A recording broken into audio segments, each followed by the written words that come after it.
The moment Duke Adrian Vale's hand closed around Elena Harrow's wrist on that crowded ballroom floor, silencing the orchestra mid-waltz, everyone knew the careful order of Grey Ridge Manor had shattered beyond repair. For 3 years she had been invisible to him, a ghost managing his household, unworthy of a single glance. But now, with his brother Lucas publicly courting the woman Adrian had dismissed as mere staff, jealousy burned through the Duke's legendary control like wildfire through dead timber. "You will not dance with him again," Adrian commanded, his voice carrying across the stunned ballroom. Elena's quiet response would destroy everything. "You have no right to command me anything, Your Grace. You never even bothered to learn my name." If you want to see how a woman society overlooked brings a powerful duke to his knees, stay until the end of this story.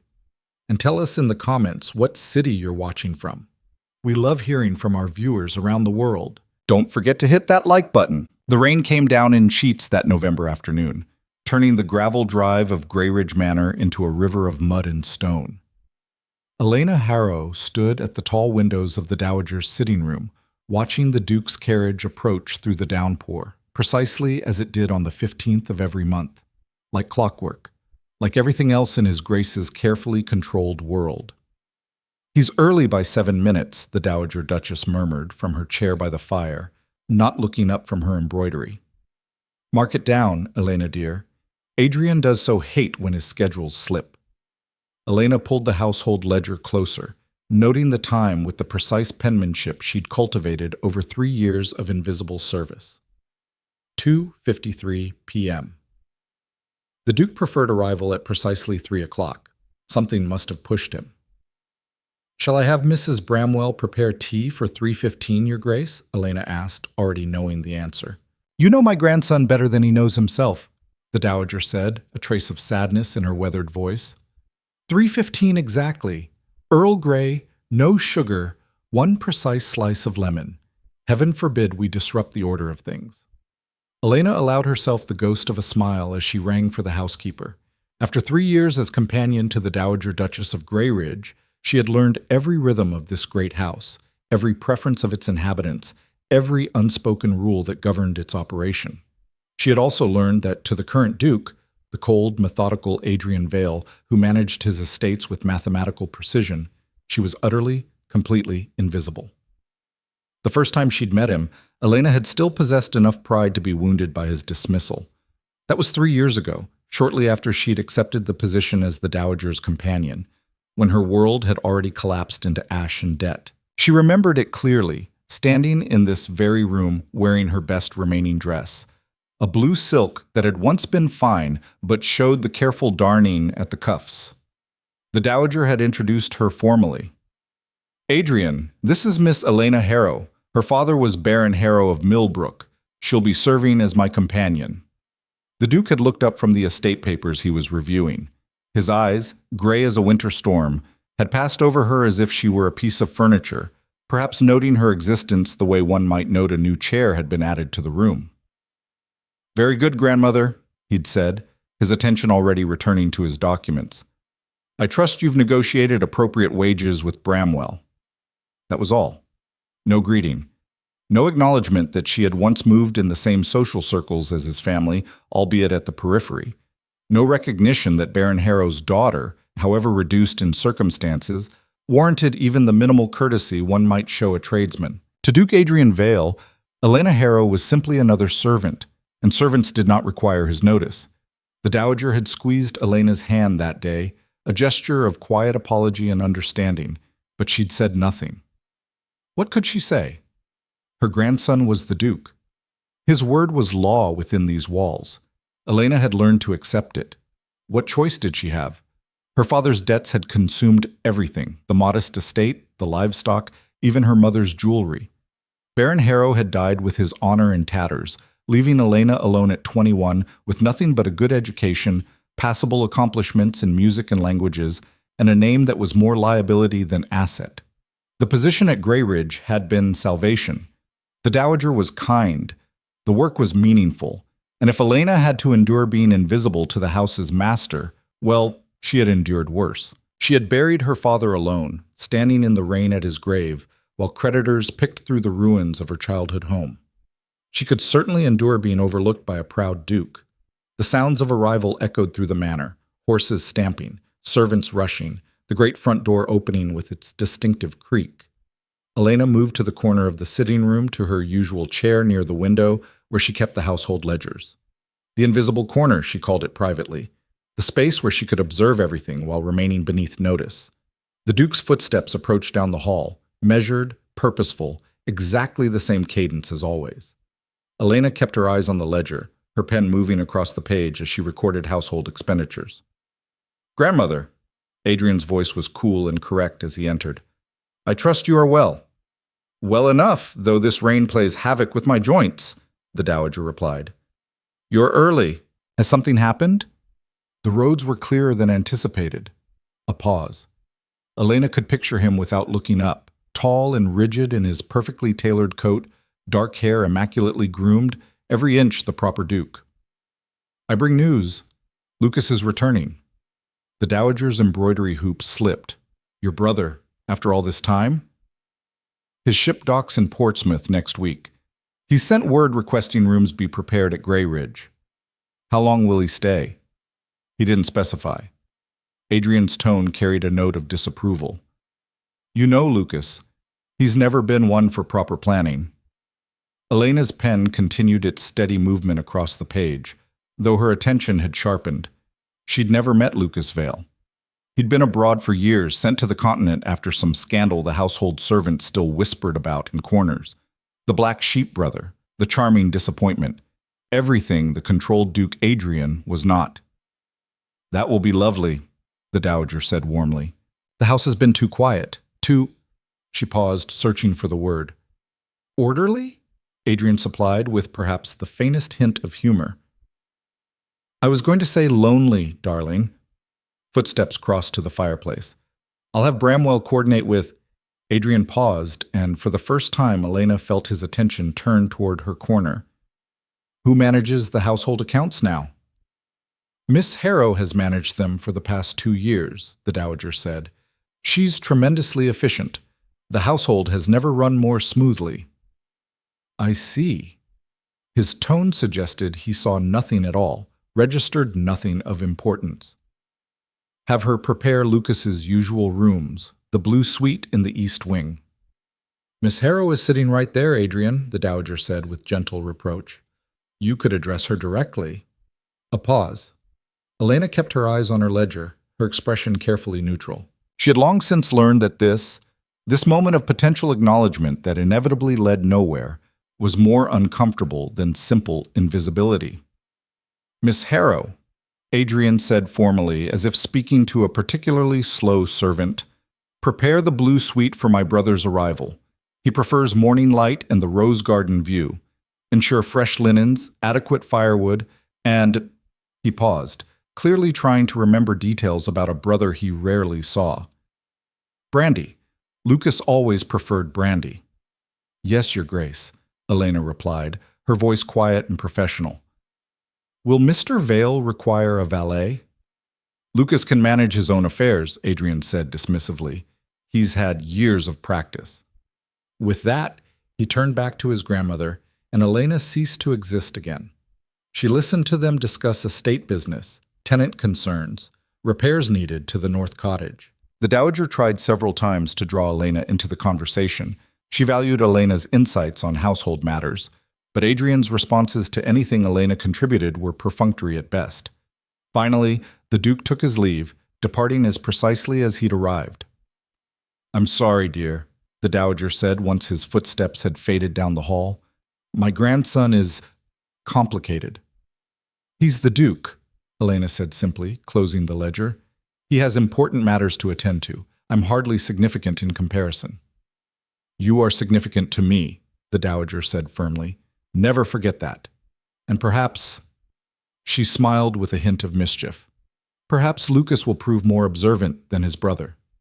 Elena didn't allow herself to hope for such things. Hope was dangerous when you'd learned that you could lose everything. The week before Lucas Vale's arrival passed in a flurry of preparation. Elena coordinated with Mrs. Bramwell to ensure the East Wing was thoroughly cleaned, aired, and appointed with everything a gentleman might require. She reviewed the wine cellars, ordered fresh flowers, and even had the pianoforte in the music room tuned. She'd learned from the older servants that Lucas had once been quite musical. All the while, Duke Adrian made his monthly visits with clockwork regularity, passing through the manor like a cold wind, never once acknowledging the extra work being done or the woman organizing it all. "He sees the house as a machine," Mrs. Bramwell observed one afternoon, finding Elena in the linen closet counting sheets. "Everything must function perfectly, but he doesn't care to know how the gears turn." "Then we must ensure the gears turn smoothly," Elena replied, marking her inventory list.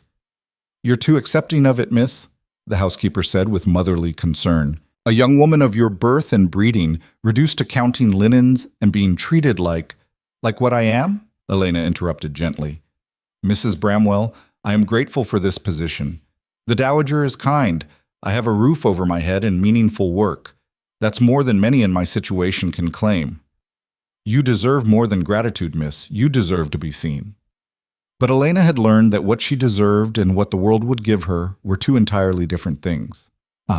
Lucas Vale arrived on a Tuesday afternoon in a burst of energy and laughter that seemed to shake the manor's very foundations. Elena was in the Dowager's sitting room reading aloud from a novel when the commotion erupted in the entrance hall below.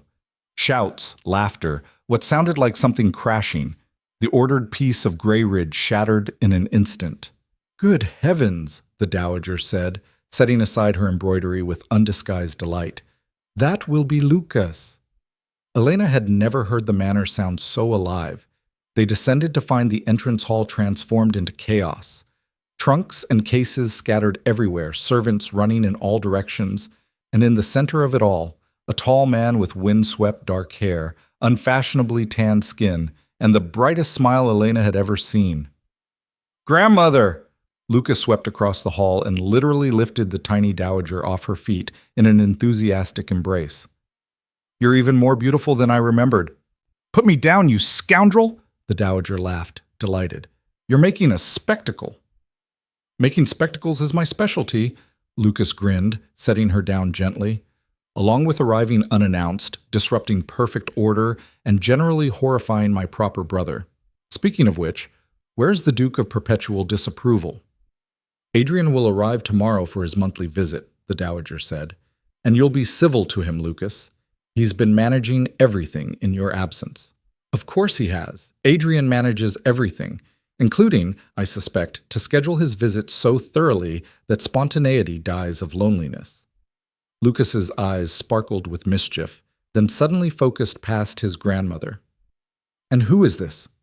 Elena had been standing to the side, as was proper, waiting to be introduced if the Dowager deemed it necessary. She was utterly unprepared for Lucas Vale's full attention to turn toward her like sunshine breaking through clouds. "This is Miss Elena Harrow, my companion," the Dowager said.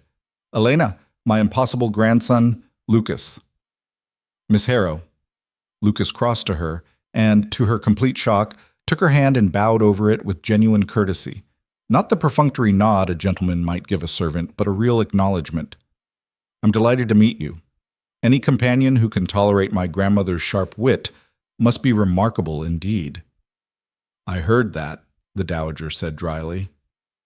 "You were meant to," Lucas replied, but his attention remained on Elena. "You have kind eyes, Miss Harrow, and ink on your fingers. Are you a writer? A poet?" Elena felt heat rise to her cheeks. When was the last time anyone had truly looked at her? "I manage the household accounts, Mr. Vale. The ink is from ledgers, not literature." "Ah, but numbers tell stories too, don't they? The story of a house, of lives being lived." He released her hand but continued to smile warmly. "I hope you'll tell me Grey Ridge's story over dinner. I want to know everything I've missed." And just like that, Elena felt the invisible walls around her crack just slightly. That evening's dinner was unlike any Elena had experienced at Grey Ridge. Traditionally, she took her meals in her room or with Mrs. Bramwell in the housekeeper's parlor. She was staff, after all, even if her birth had once entitled her to better. But Lucas would hear none of it. Nonsense, he declared when the dowager suggested Elena might prefer a quiet tray upstairs. Miss Harrow is educated, well-born, and apparently the only person keeping this manor from collapsing into dust. She dines with us. I insist. The dowager looked at Elena with raised eyebrows, a silent question. Are you comfortable with this? Elena hesitated. This felt dangerous. Like stepping too far above her station, like hoping for something she shouldn't want. But Lucas's smile was so open, so genuinely welcoming, and the dowager looked so pleased at the prospect of lively dinner conversation. If it wouldn't be presumptuous, Elena said quietly. The only presumption would be thinking we could have proper conversation without you, Lucas replied gallantly. Come. I've spent 3 years dining with merchants and sea captains. I'm desperate for civilized company. So Elena found herself seated at the grand dining table wearing her best dress, still darned at the cuffs, but the candlelight hid such imperfections, while Lucas regaled them with stories of his travels. He'd been to India, to the Far East, to places Elena had only read about in books. He spoke of monsoons and markets, of temples and storms at sea, of people and customs so different from the rigid propriety of English society. And he asked questions. Real questions directed at Elena. What did she think of the new agricultural methods being implemented on the estate? Had she read the latest philosophical works from France? What was her opinion on the tenant situation in the North cottages? At first, Elena answered cautiously, unused to her opinions mattering. But Lucas listened with genuine interest, nodding thoughtfully, sometimes disagreeing but always respectfully. He treated her insights as valuable, her thoughts as worthy of consideration. It was intoxicating and terrifying in equal measure. You're wasted as a companion, Lucas said as dessert was served. No offense to you, grandmother, but Miss Harrow has a mind that should be engaged with running estates, not just managing linens. I manage more than linens, Elena said with a hint of spirit she rarely showed. The household accounts, tenant relations, staff coordination, supply management, maintenance schedules. So you run the estate, Lucas interrupted with a knowing smile. I assist her grace in maintaining the household, Elena corrected carefully. She's being modest, the dowager said. Elena essentially manages Grey Ridge day to day. Adrian handles the business and finances, but Elena ensures the house actually functions. Lucas leaned back in his chair, studying Elena with an expression she couldn't quite read. And does my brother appreciate this invaluable service? The silence that followed was telling. Adrian has many responsibilities, Elena said diplomatically. That's not an answer, Miss Harrow. Lucas's tone was gentle, but his eyes were sharp. Let me guess. My brother treats you like another cog in his well-oiled machine, expects perfection, notices nothing, and certainly never expresses gratitude. Elena's silence was confirmation enough. Typical, Lucas muttered. Adrian could have a goddess managing his household, and he'd only notice if she failed to alphabetize the wine cellar. Lucas, the dowager warned, your brother is an excellent duke and a terrible human being when it comes to actually seeing people, Lucas finished. I love Adrian, grandmother, but he's so focused on duty and propriety that he's forgotten how to be a person. He turned back to Elena, his expression softening. I hope you'll forgive my brother's blindness, Miss Harrow, and I hope you'll allow me to remedy it, at least in part, during my stay.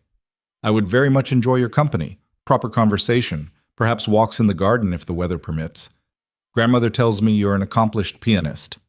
I play adequately, Elena said, her heart beating faster than it should. Then you must play for us after dinner. I insist. Lucas smiled. Consider it payment for suffering through my travel stories. And so Elena found herself at the music room pianoforte, playing for an audience of 2, while Lucas turned the pages of her music and praised her skill with what seemed like genuine appreciation. When had she last felt this way? Seen, valued, like a person rather than a function. It was wonderful. It was dangerous. And deep in her heart, Elena knew she was beginning to hope for something she had no right to want. Adrian arrived the next day at precisely 3 o'clock, as expected. Elena was in the library, cataloging a recent delivery of books, when she heard his voice in the entrance hall, controlled and cold as always. Where's my brother? In the garden, with her Grace and Miss Harrow, your Grace, the footman replied. I see. Even from a distance, Elena could hear the frost in those two words. She set down her catalog and moved to the window. Sure enough, she could see the garden below where Lucas was entertaining both her and the dowager with some animated story, his hands gesturing wildly. The dowager was laughing.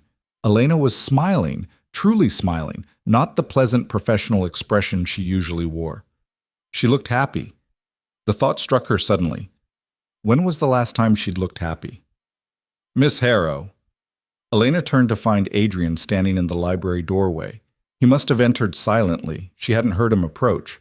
Your Grace, she replied, smoothing her skirts and adopting her usual professional demeanor. I didn't realize you'd arrived. Shall I inform her Grace? My grandmother appears occupied. Adrian's tone was clipped.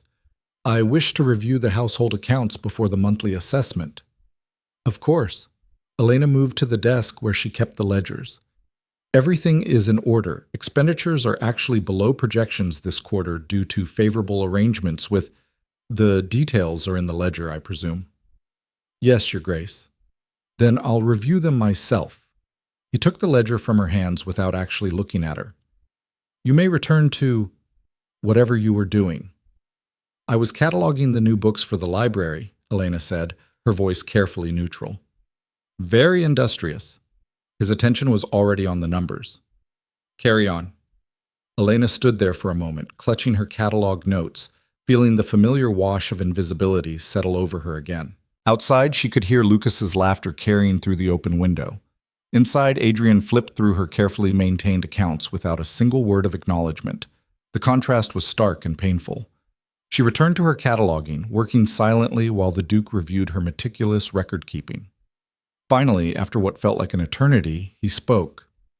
The accounts are acceptable. Not good, not excellent, not even adequate.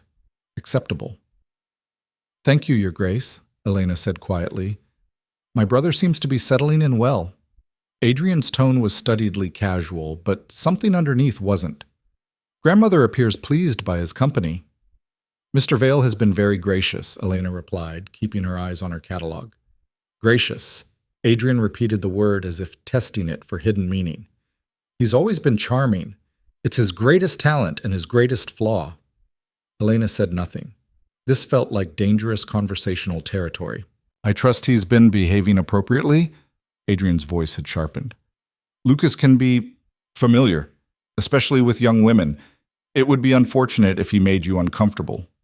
The implication stung, that Lucas's friendly courtesy was somehow inappropriate, that Elena might be so foolish as to mistake kindness for something more. Mr. Vale has been nothing but respectful, Your Grace, Elena said firmly, surprising herself with the edge in her voice. He treats me with more consideration than… She stopped abruptly, realizing what she'd almost said. Than? Adrian prompted, looking up from the ledger for the first time. Elena met his eyes, those cold gray eyes that had looked through her for 3 years. Then I'm accustomed to, Your Grace, she finished quietly. For a moment, something flickered across Adrian's face. Surprise? Displeasure? She couldn't tell. I see, he said finally. Well, as long as propriety is maintained. He returned the ledger to her and left without another word. Elena stood in the library, her hands trembling slightly, shocked by her own boldness. She'd come dangerously close to criticizing the Duke to his face. What was she thinking? But as Lucas's laughter drifted through the window again, she realized what she'd been thinking. She'd been thinking that she was tired of being invisible. And for the first time in 3 years, someone had shown her she didn't have to be. The next 2 weeks passed like a dream. Lucas seemed determined to include Elena in everything. Morning walks became a tradition. The three of them, Lucas, Elena, and the Dowager, strolling through Grey Ridge's extensive gardens, while Lucas pointed out how different the English countryside looked after years abroad. Everything is so green, he marveled. So impossibly, beautifully green. In India, during the dry season, everything turns brown and gold. I'd forgotten how much I missed this. Then why did you stay away so long? Elena asked, then immediately worried she'd been too familiar. But Lucas didn't seem to mind. "Because I was running from who I was supposed to be," he said honestly. "Adrian is the perfect Duke. Serious, responsible, exactly what the title requires. I was the disappointing spare, good for nothing but gambling, scandal, and embarrassing the family name." "That's not true," the Dowager protested. "It was true enough at the time," Lucas said ruefully. "I needed to leave, to figure out who Lucas Vale was when he wasn't just the Duke's disappointing brother. It took a few years, but I think I finally did." "And who is Lucas Vale?" Elena found herself asking, genuinely curious. Lucas stopped walking and turned to her with a smile that held genuine warmth.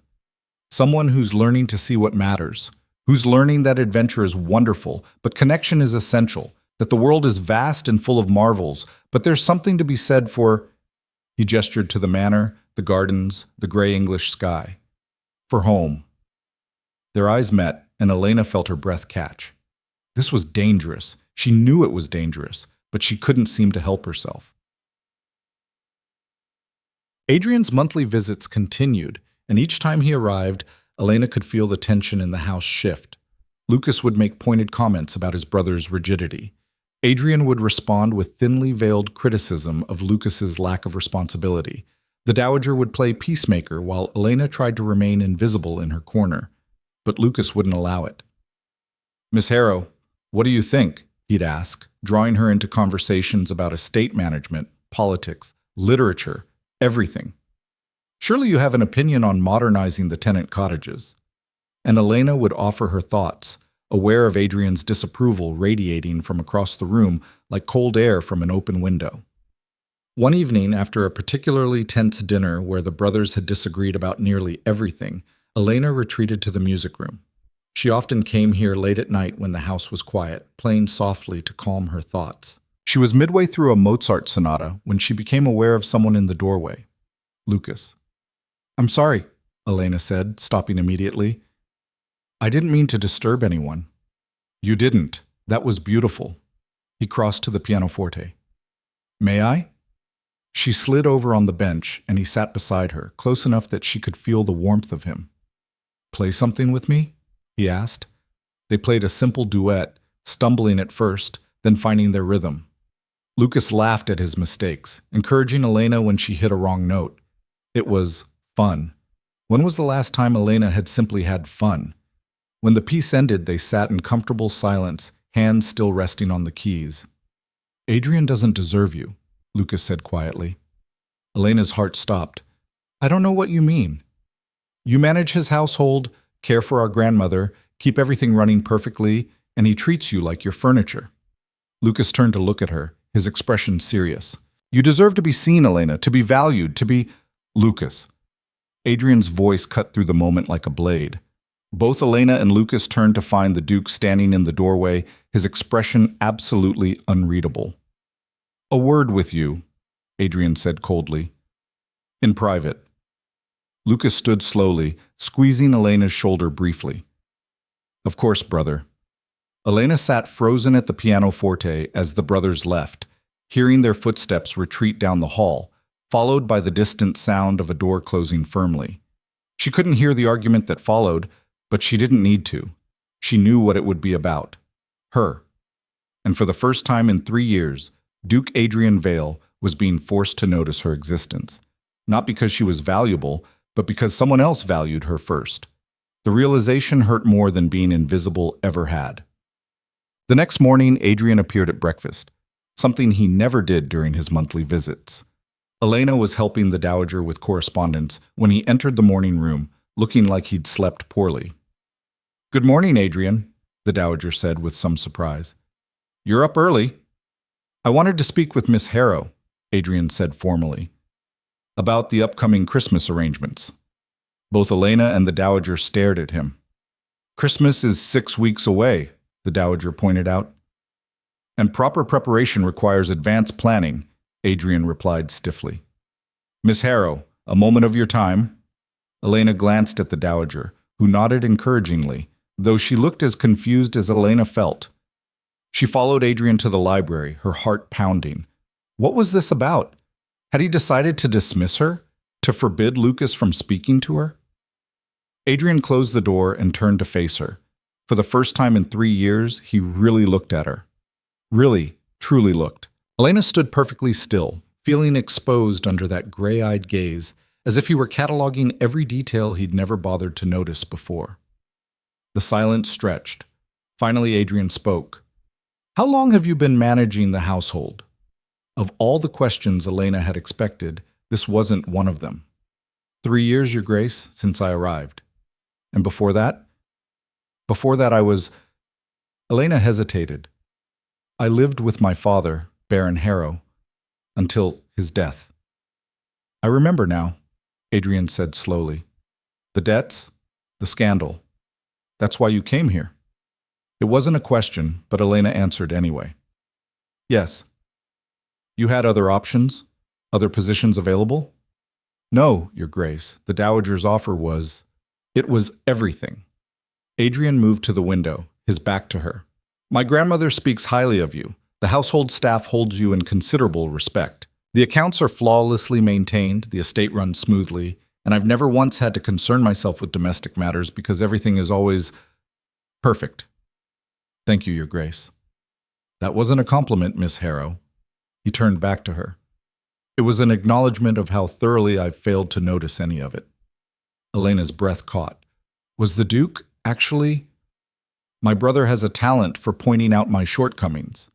Adrian continued, his voice tight with something that might have been shame. And it seems my treatment of you has been chief among them. Your Grace, you've done nothing wrong. I've done nothing at all, Adrian interrupted.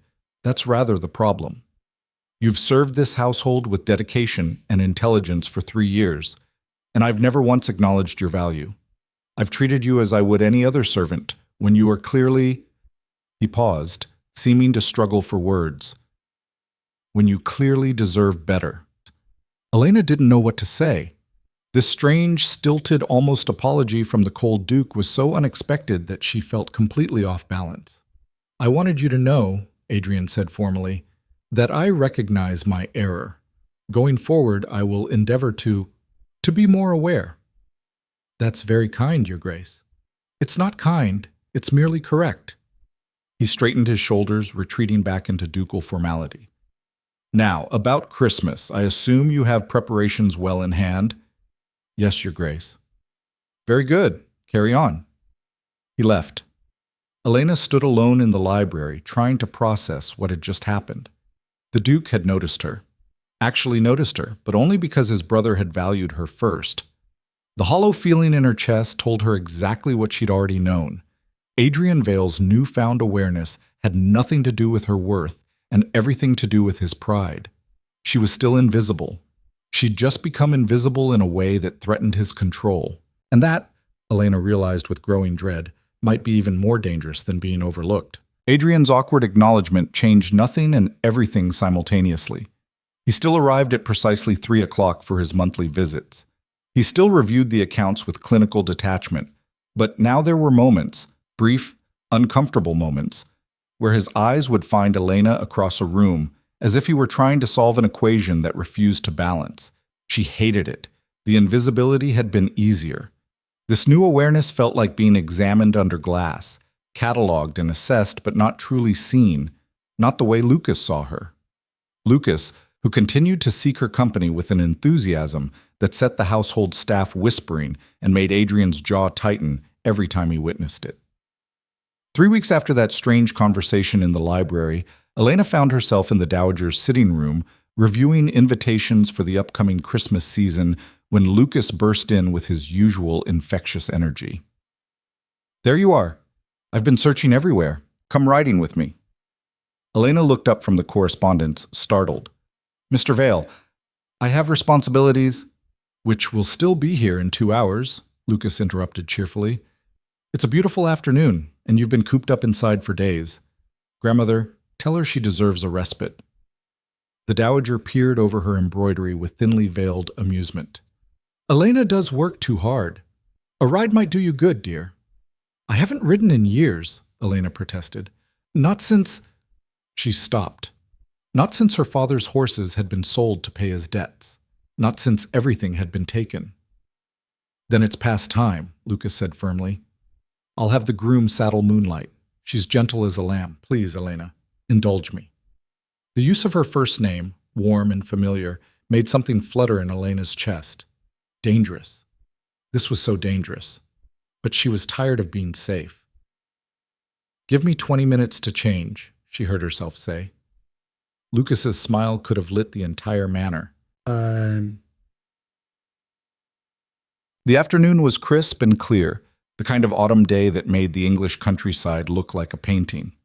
Elena hadn't realized how much she'd missed this. The feeling of a horse beneath her, the wind in her face, the illusion of freedom. They rode through Grey Ridge's extensive grounds, Lucas pointing out changes to the estate, asking her opinion on everything from tenant housing to crop rotation. He listened to her answers with genuine interest, occasionally disagreeing but always respectfully. You should be managing an estate of your own, he said, as they paused at the top of a hill overlooking the valley. Not serving as companion to my grandmother, however delightful she is. Women don't manage estates, Mr. Vale. Lucas, he corrected. Please, we've moved past formality, haven't we? Had they? Elena wasn't sure what they'd moved to, only that it felt precarious and thrilling and completely inappropriate. Women don't manage estates, Lucas, she amended. Perhaps they should. You have more insight into Grey Ridge's operation than most stewards I've met. Certainly more than Adrian, who views everything as numbers in a ledger. Your brother is an excellent manager. My brother is a calculating machine, Lucas said, not unkindly. Brilliant with finances, utterly blind to people. Do you know he once told me that emotions were inefficient? That caring too much about anything compromised clear judgment? Elena thought of Adrian's cold gray eyes, his measured responses, the way he treated everything, including people, as components in a system requiring management. He wasn't always like that, Lucas continued quietly. When we were boys, before our father died, Adrian was different. He laughed. He felt things. But when he inherited at 19, he decided feeling was a luxury he couldn't afford. He locked it all away and became the perfect Duke. That sounds lonely, Elena said softly. It is. But he chose it. Lucas turned to her, his expression serious.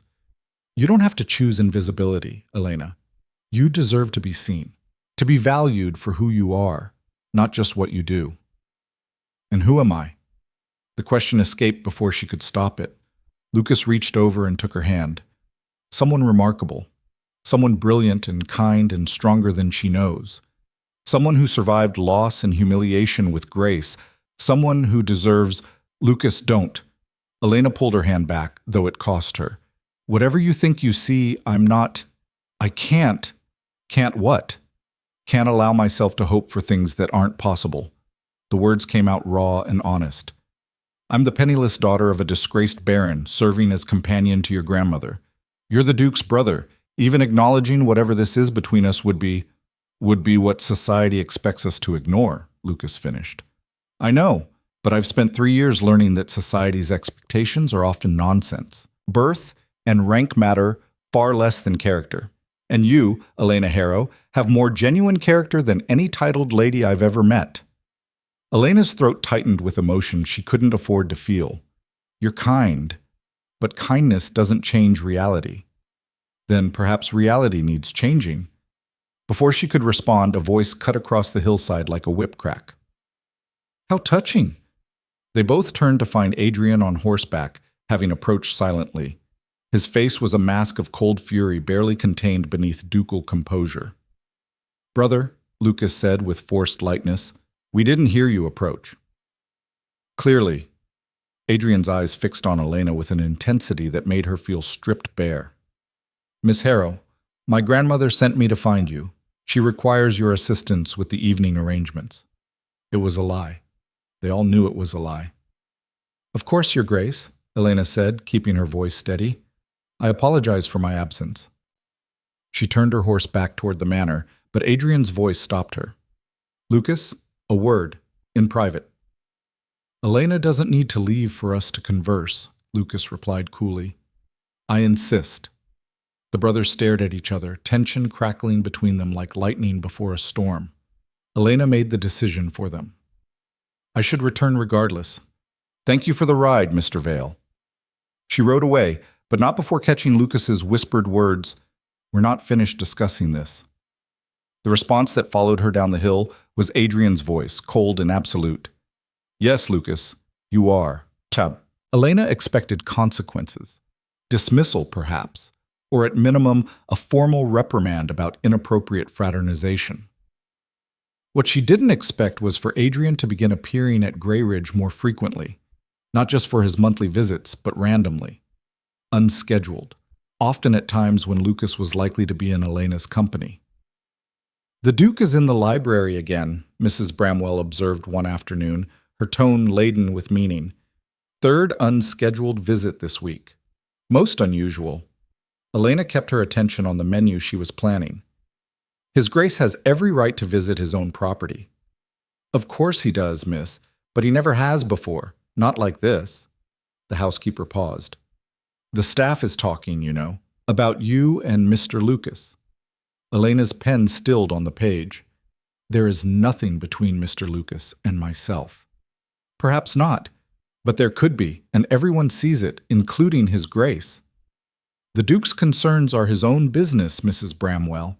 Begging your pardon, miss, but when those concerns involve you, they become your business too. The brothers are at odds, and you're at the center of it." Elena set down her pen with more force than necessary. "I didn't ask to be at the center of anything. I've done nothing wrong."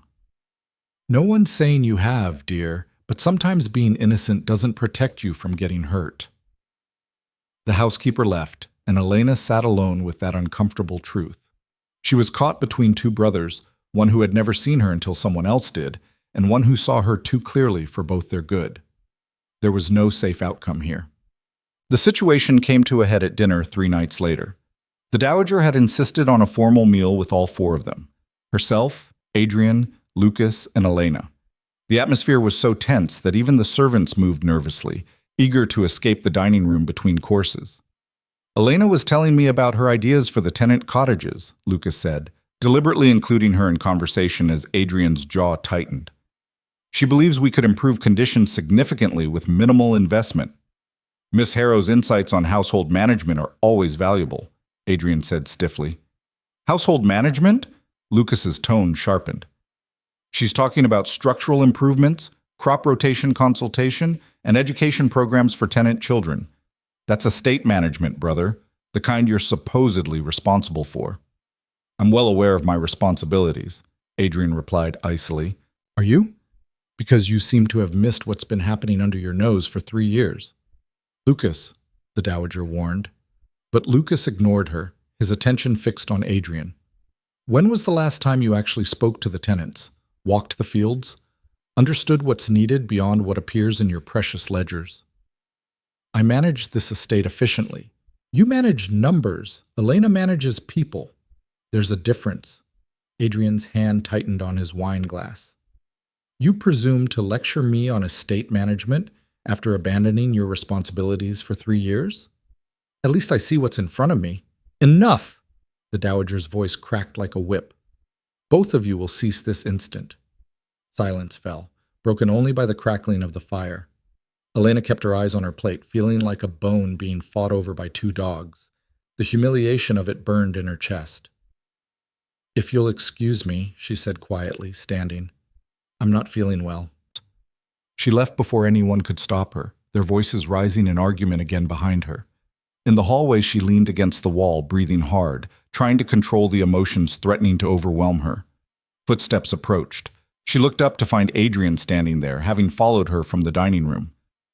"Miss Harrow, please don't," Elena interrupted, her composure finally cracking.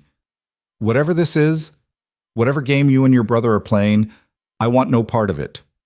"It's not a game," Adrian said, his voice tight with some emotion she couldn't name. He doesn't understand the implications of what he's suggesting." "And what is he suggesting, Your Grace?" Adrian took a step closer. "He's developed feelings for you. Surely you've noticed." "I've noticed that your brother treats me with respect and kindness. If you're suggesting there's something inappropriate, I'm suggesting that Lucas falls in love with the idea of rescuing people," Adrian said bluntly. "He's done it before. He sees someone in difficulty, someone worthy, and he convinces himself it's romantic rather than merely compassionate." He'll pursue you, make promises, and then when reality sets in, when society makes clear what a connection between you would cost, he'll retreat. Because Lucas is charming and kind, but he's not strong enough to weather that storm. Each word landed like a blow. Not because Elena didn't believe Lucas cared for her, but because Adrian might be right about the rest of it. "Why are you telling me this?" she asked quietly. Adrian looked at her, really looked at her, with an expression she'd never seen on his controlled face. Conflict, uncertainty, something almost like pain. "Because you deserve better than being another of my brother's temporary enthusiasms," he said. "Because you've served this household with dedication and deserve protection from complications that would only hurt you." "How considerate," Elena said, unable to keep the bitterness from her voice. "The Duke finally notices my existence long enough to warn me away from the only person who's treated me like I matter." Something flashed in Adrian's eyes. "That's not what? Not true."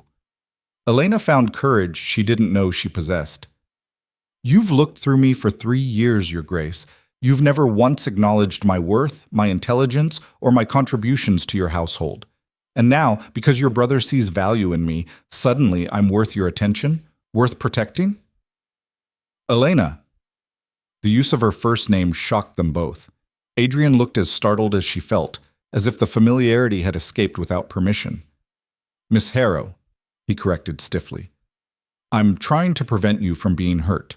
"But you're trying to prevent your brother from having something you never bothered to want," Elena shot back, her heart pounding. "But you don't get to make that choice for me, Your Grace. I'm not a piece of furniture you can move around to suit your convenience." She turned and walked away before he could respond, before he could see the tears threatening to fall. Behind her, Adrian stood frozen in the hallway, staring after her with an expression that would have shocked anyone who knew the controlled Duke. He looked completely, utterly lost. Elena avoided both brothers for the next 2 days, pleading illness. The Dowager sent worried notes. Mrs. Bramwell brought trays of food that went largely untouched. Lucas sent flowers with cards that read simply, "I'm sorry." She didn't know what to do with any of it. On the 3rd morning, a knock came at her door. "Miss Harrow?" It was one of the chambermaids looking nervous. "His Grace requests your presence in the library. He says it's urgent." Elena's stomach dropped. This was it.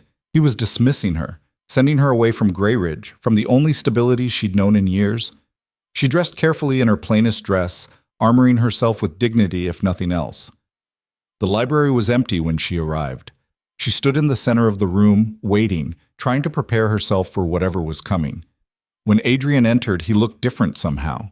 Still perfectly groomed, still rigidly controlled, but something in his eyes had changed. "Miss Harrow," he said formally, "thank you for coming. You requested my presence, Your Grace. I serve at your pleasure." "Do you?" Adrian crossed to the window, not looking at her. "I've been thinking about what you said, about how I've treated you." Elena remained silent. "You were right," he continued, the admission clearly costing him. "I have looked through you, taken your service for granted, failed to acknowledge your value to this household, to my grandmother, to—" He paused. "To everything you've made possible through your quiet dedication." "Your Grace, please, let me finish." Adrian turned to face her. "I told myself I was being appropriately professional, that acknowledging staff beyond their basic functions would be inappropriate familiarity. But the truth is simpler and far less flattering." He took a breath, and Elena saw something she'd never expected to see on the Duke's controlled face: genuine shame. "The truth is that I've spent so long viewing everything through the lens of duty and efficiency that I forgot how to see people as people. You've been managing my household brilliantly for 3 years, and I've noticed your work only when something went wrong, which it never did. You made yourself invisible through competence, and I was content to let you remain that way." "Why are you telling me this?" Elena asked quietly. "Because my brother was right. About some things, at least." Adrian's voice was tight. "You deserve to be seen, to be valued, and I failed to do that until I was forced to acknowledge that someone else saw what I had willfully ignored." He crossed to his desk and picked up a document. "I've been reviewing the estate management structure. I'd like to offer you a formal position as assistant estate manager, with appropriate compensation and recognition." Your insights on tenant relations and household operations are invaluable, and it's time that was properly acknowledged. Elena stared at him. You're offering me a promotion? I'm offering you what you've already been doing, but with proper title and compensation. Adrian held out the document. You'd have authority to make decisions regarding household operations, tenant relations, and domestic management without requiring constant approval. You'd be recognized as the capable manager you are rather than relegated to the shadows of companionship. It was everything Elena should want: security, recognition, proper compensation. But something about it felt hollow. Is this because of Lucas? She asked bluntly. Adrian's jaw tightened. This is because you've earned it. That's not an answer, Your Grace. They stared at each other across the library, tension crackling between them. I don't want you to leave Grey Ridge, Adrian said finally. My grandmother values you. The household needs you, and I— He paused, something uncertain crossing his face. I would prefer you remain. As your employee, Elena said flatly. As a valued member of this estate's management. But still beneath your notice. Still invisible, except when my competence serves your needs. That's not— Adrian stopped, clearly struggling with something. What do you want from me, Miss Harrow? The question hung in the air between them. What did she want?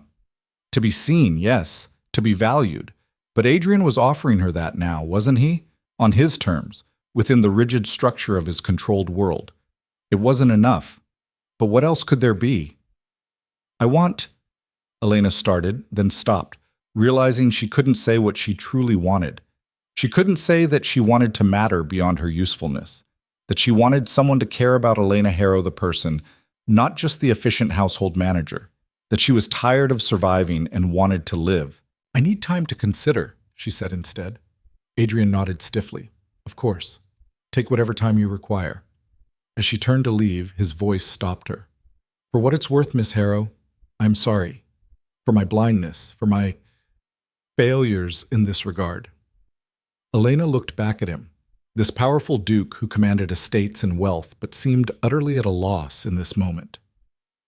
Apologies without change are just words, Your Grace, she said quietly, and left him standing alone in his library, surrounded by books and ledgers and all the knowledge that couldn't teach him how to truly see another human being.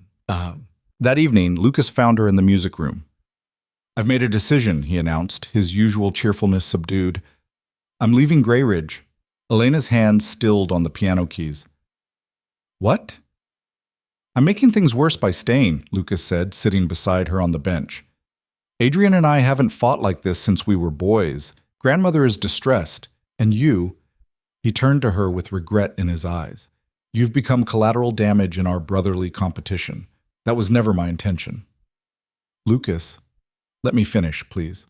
He took her hand gently. I meant everything I said. You are remarkable. You deserve to be seen and valued. But Adrian was right about one thing. I do have a tendency to see rescuing people as romance, and I need to be honest with myself about whether my feelings for you are real or simply a reaction to my brother's neglect. Pain lanced through Elena's chest. I see. No, you don't. Lucas squeezed her hand. If circumstances were different, if we'd met in another life where birth and position didn't matter so much, I would court you properly. I would want to know every part of you, to understand what makes you laugh, what breaks your heart, what you dream about in the quiet hours. But circumstances aren't different, Elena said softly. No, they're not. Lucas raised her hand to his lips, pressing a gentle kiss to her knuckles. I'm not strong enough to fight society for you, Elena. I wish I were. I wish I was the man who could stand against all the judgment and condemnation that a connection between us would bring. But I'm not. I'm just Lucas. Charming and well-meaning, and ultimately too weak to be what you deserve. Tears pricked Elena's eyes. Not because she loved Lucas, she didn't, not really, but because he represented hope. The possibility of being seen, of mattering, of being wanted for herself. And now even that fragile hope was walking away. I'm sorry, Lucas whispered. I'm so sorry. He stood and left quickly, as if staying might weaken his resolve. Elena sat alone at the piano, her carefully constructed composure finally cracking. She'd survived her father's death, his debts, the destruction of everything she'd known. She'd survived 3 years of invisibility with dignity intact. But this, being seen briefly only to be dismissed again, being valued only as long as it was convenient, this threatened to break something fundamental inside her. She played a single chord, then another, then began one of the saddest pieces she knew. The music poured out of her, all the grief and loneliness and exhausted hope she'd been carrying for so long. She didn't notice Adrian standing in the doorway, drawn by the sound. She didn't see the expression on his face as he listened, something raw and unguarded that would have shocked anyone who knew the controlled Duke. She simply played, pouring her breaking heart into the keys, never knowing that for the first time in his carefully ordered life, Adrian Vale was feeling something he'd locked away years ago, something that terrified him more than any business decision or estate crisis ever could. He was beginning to care, and he had absolutely no idea what to do about it. Adrian remained frozen in the doorway long after the music stopped, long after Elena's hands fell silent on the keys. She sat with her head bowed, shoulders trembling with emotions she'd finally allowed herself to feel, completely unaware of his presence. He should leave, should retreat to his study where everything made sense, where emotions could be locked away behind ledgers and contracts and the safe distance of duty. Instead, he found himself crossing the music room, his footsteps soft on the Persian carpet. Elena looked up, startled, hastily wiping at her eyes. "Your Grace, I didn't realize. I'll leave immediately." "Don't." The word came out rougher than he intended. Adrian cleared his throat, attempting his usual composure and failing spectacularly. The music was extraordinary. "It was melancholy," Elena said quietly, standing. "Hardly appropriate for. It was honest." Adrian stopped a few feet from her, maintaining proper distance even as something in him wanted to close the gap. "I've never heard you play like that before." "You've never heard me play at all, Your Grace." The quiet accusation landed like a physical blow. She was right. 3 years of her living under his roof, managing his household, and he'd never once stopped to listen to her play, had never cared to know this part of her. "Lucas is leaving," Adrian said abruptly, then wondered why that was the first thing out of his mouth. "I know, he told me." "He told you he explained his reasons?" Elena's chin lifted with dignity that made something ache in Adrian's chest. "He was honest about his limitations. It was more than most men would offer." "You deserve more than honesty about someone's inadequacy," Adrian said before he could stop himself. "You deserve what, Your Grace? What exactly do I deserve?" Elena's composure was cracking again, raw emotion bleeding through. "A position as your assistant manager? Recognition of my competence? Should I be grateful that after 3 years of invisibility, you've finally deigned to notice I exist? That's not fair." "Fair?" Elena laughed, a broken sound that cut him. "Nothing about this has been fair. Your brother saw me, truly saw me, and for a few weeks I felt like I mattered as something more than an efficient piece of your household machinery. But he's leaving because fighting for me would be inconvenient, and you're offering me a promotion because my competence is valuable to your estate management. Neither of you sees Elena Harrow. You see what I can do for you." "That's not true," Adrian said, his carefully maintained control slipping. "I see." "What? What do you see?" Elena stepped closer, her eyes bright with unshed tears and challenge. "Tell me, Your Grace, what do you see when you look at me?" Adrian opened his mouth, then closed it again. What did he see? A woman who had managed his household flawlessly for 3 years. Someone intelligent, capable, dignified in the face of reduced circumstances. Someone his brother had valued enough to disrupt the careful order Adrian had built. Someone whose music had just reached inside his chest and reminded him that beneath the Duke, beneath the duty and control, he was still capable of feeling. "I see someone I've failed," he said finally, the admission costing him. "Someone who deserved better than my neglect." "That's still about you," Elena said softly. "Your failure. Your neglect. But what about me? Who am I beyond the mistakes you've made?" The question hung between them in the quiet music room. Adrian realized with sudden, uncomfortable clarity that he didn't know. He'd spent 3 years not knowing, not caring to know, and now she was standing in front of him demanding he see her, and he had no idea how. The terrifying part was that he wanted to learn. "I don't know," he said honestly. "But I'd like to." Elena stared at him, something shifting in her expression. Surprise, perhaps. Or maybe just exhaustion. "It's too late for that, Your Grace," she said quietly. "Lucas is leaving tomorrow. You'll return to London, and I'll remain here, invisible again, until the next crisis forces you to remember I exist." She moved to leave, but Adrian caught her arm gently. "Wait." Elena looked down at his hand on her sleeve, then up at his face. "Let me go." "The Christmas ball," Adrian said quickly, an idea forming even as he spoke.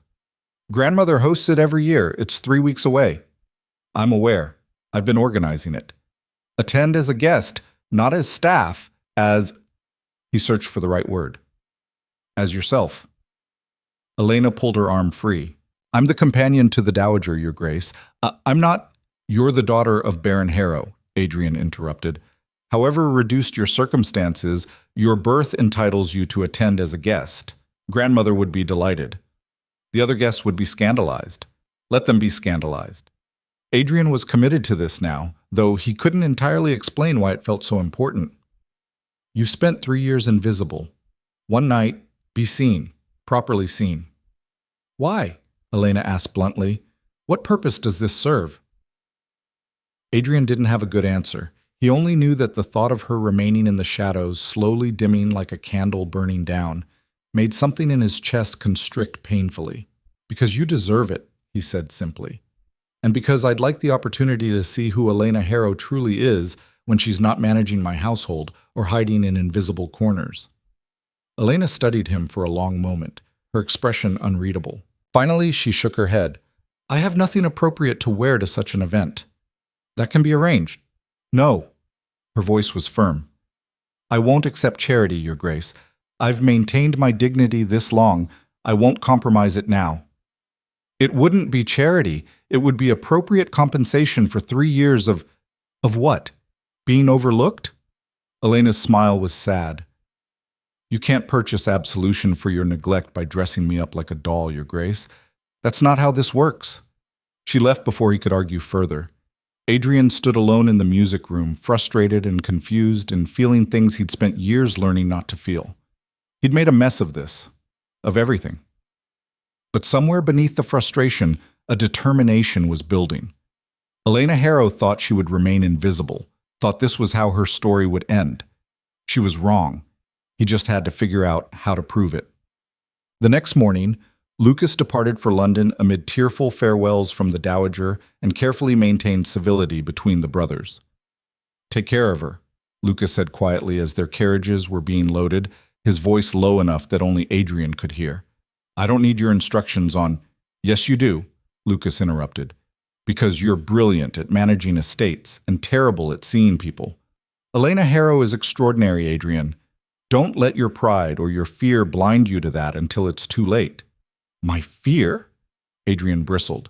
"I'm not afraid of anything." Lucas looked at him with something like pity. "You're terrified of feeling anything that can't be controlled or quantified. It's why you've built your entire life around duty and distance. But Elena—" He paused. "Elena deserves someone brave enough to feel. I'm not that person. I hope it can be." He climbed into his carriage before Adrian could respond. Adrian watched his brother's carriage disappear down the drive, Lucas's words echoing uncomfortably in his mind. Terrified of feeling.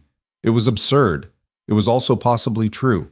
That over the next 3 weeks, Grey Ridge Manor transformed as preparations for the Christmas ball consumed the household. Elena coordinated everything with her usual efficiency. Musicians hired, menus planned, guest rooms prepared, decorations arranged. Adrian found excuses to visit more frequently, ostensibly to review arrangements, but actually to observe Elena in her element. She was magnificent, calm under pressure, decisive when crises arose, gracious with staff and guests alike. She moved through the manor like its invisible heart, making everything work seamlessly while never seeking credit or recognition. How had he never noticed this before? "You're staring again," the dowager observed one afternoon, finding Adrian watching Elena direct servants in the hanging of garlands. I'm observing the preparations. You're watching Elena, his grandmother corrected. You've been doing it for weeks. It's unsettling the staff. Adrian pulled his attention away from where Elena was diplomatically resolving a disagreement about table arrangements. She's remarkably competent.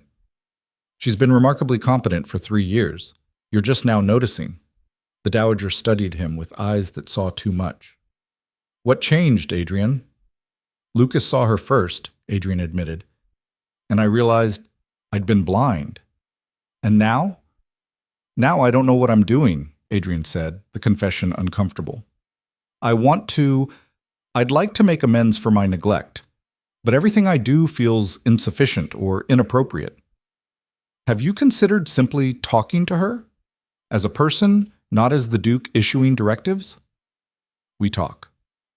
You issue instructions and she responds with perfect professionalism, the dowager corrected. That's not conversation, darling. That's bureaucracy.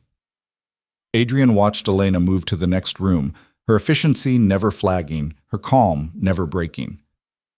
I don't know how to talk to her, not properly. Then learn, his grandmother said gently, before the ball, because I've taken the liberty of having a gown made for her, and she will attend as a guest whether she likes it or not. This is your opportunity, Adrian. Don't waste it analyzing and planning. Just be human. The dowager left him standing there, contemplating the terrifying prospect of being human instead of being the Duke.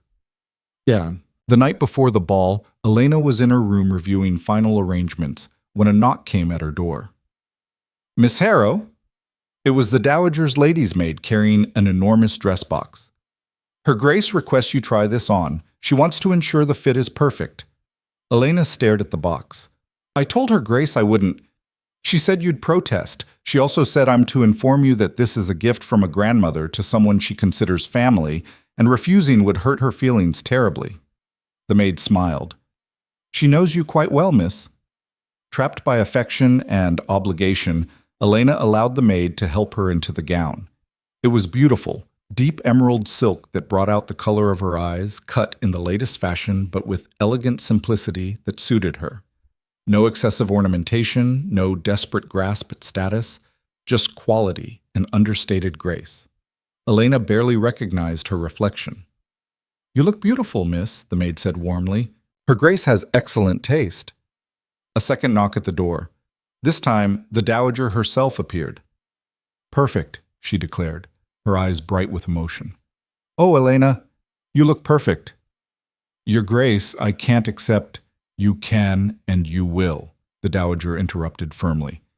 I have no granddaughters, no daughters. Allow me the pleasure of seeing someone I care for properly dressed for once. Consider it a Christmas gift if it makes you feel better. Elena's throat tightened with gratitude and something that felt dangerously like hope. Thank you for everything, for 3 years of kindness when I had nothing. You've always had yourself, dear. That's never been nothing. The dowager squeezed her hands. Tomorrow night, hold your head high. You belong in that ballroom just as much as anyone with a title.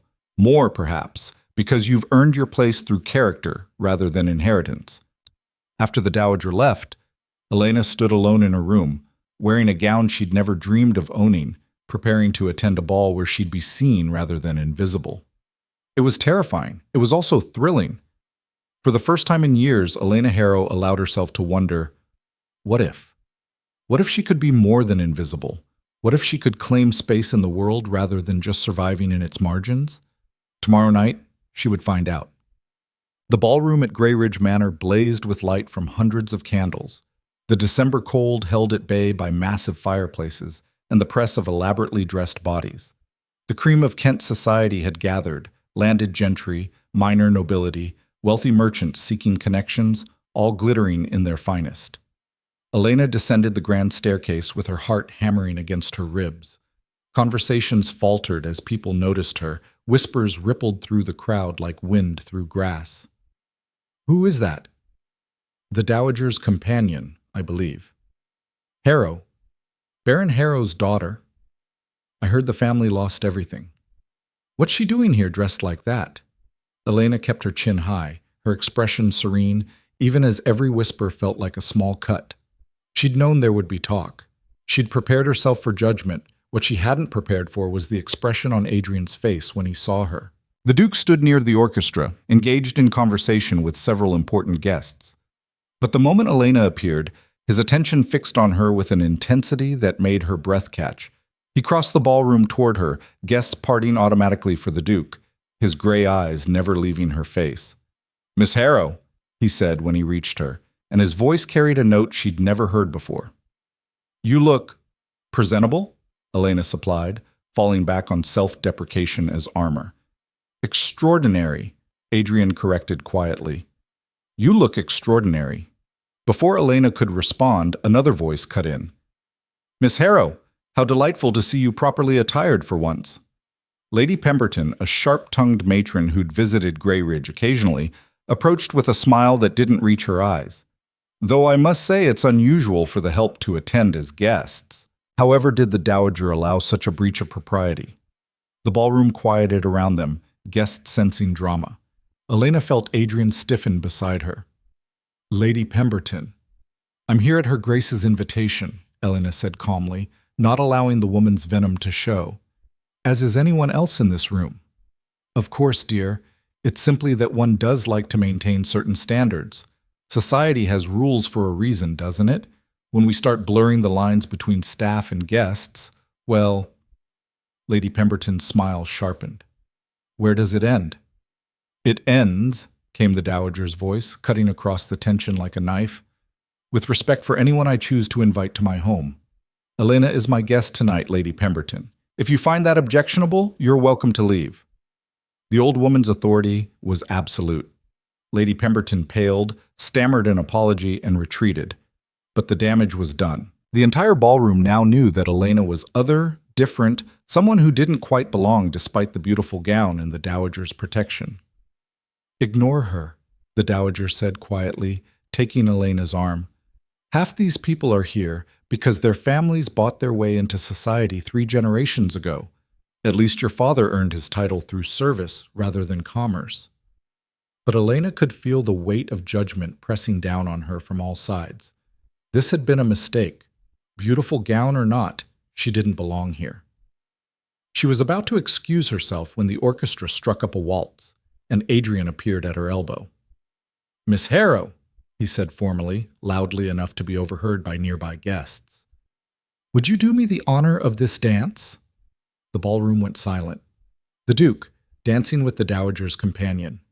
It was unprecedented, inappropriate, the kind of gesture that would fuel gossip for months. Elena opened her mouth to refuse, to save them both from the spectacle. "Please," Adrian added, so quietly only she could hear. "Let me do this one thing right."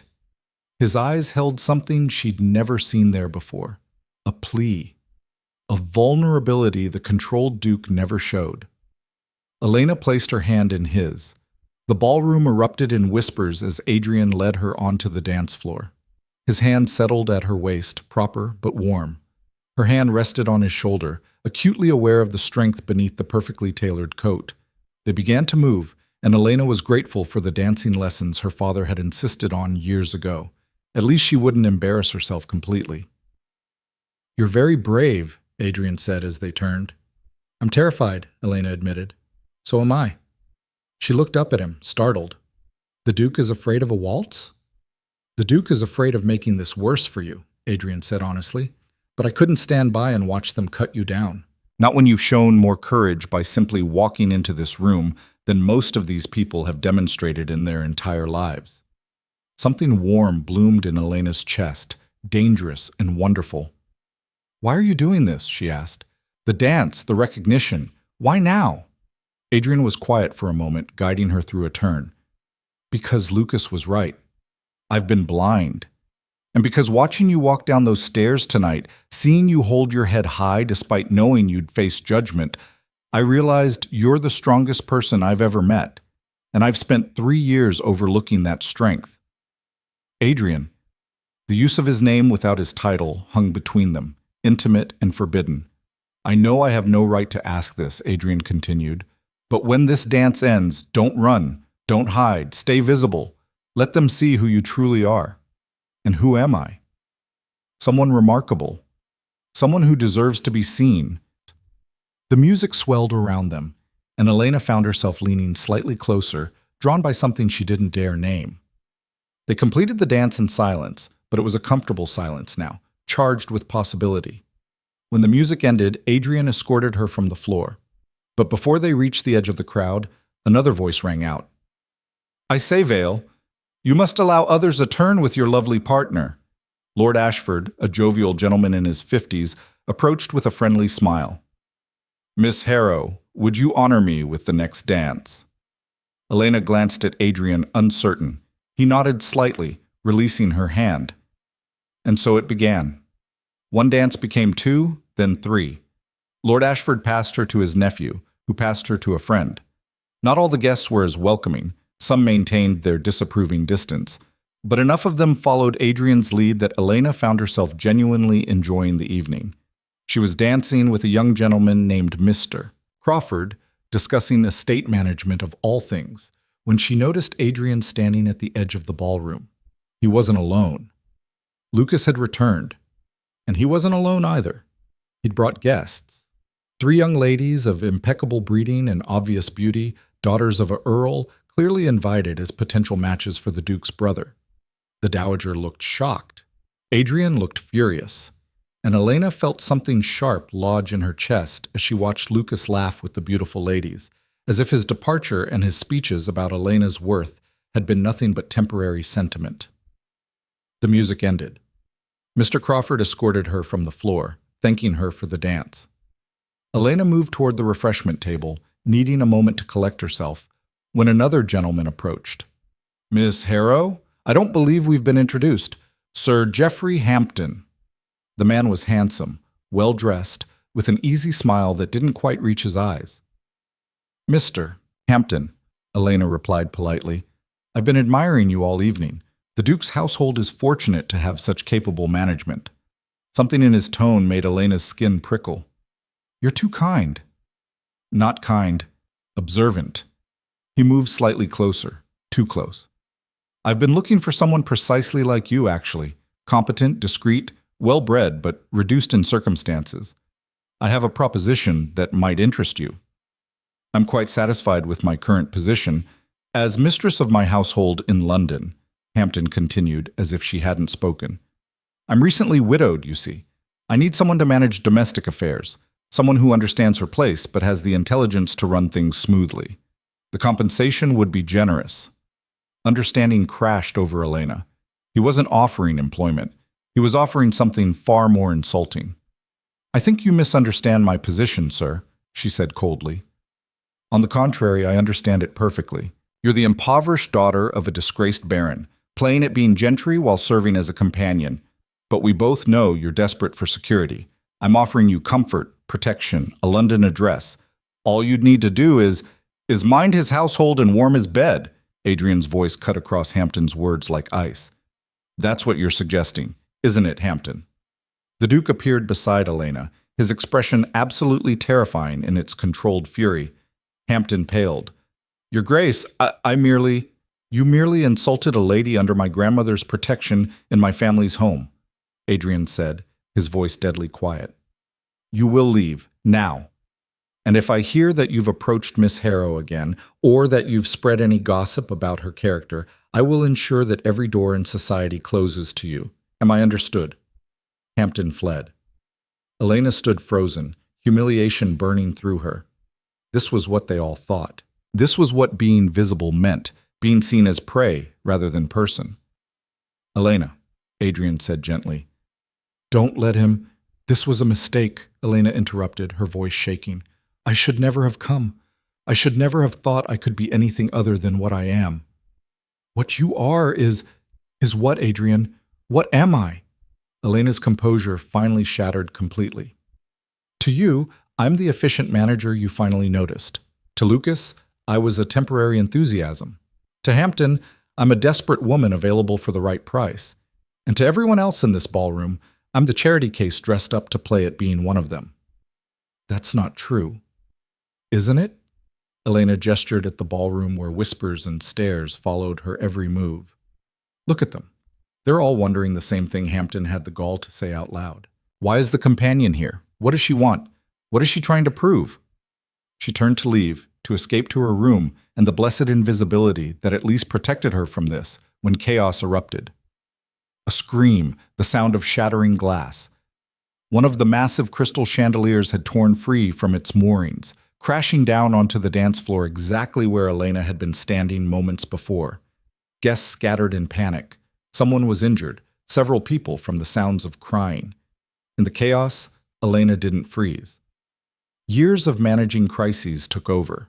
She immediately began directing servants to help the injured, calling for doctors, organizing the clearing of debris, evacuating the ballroom in orderly fashion.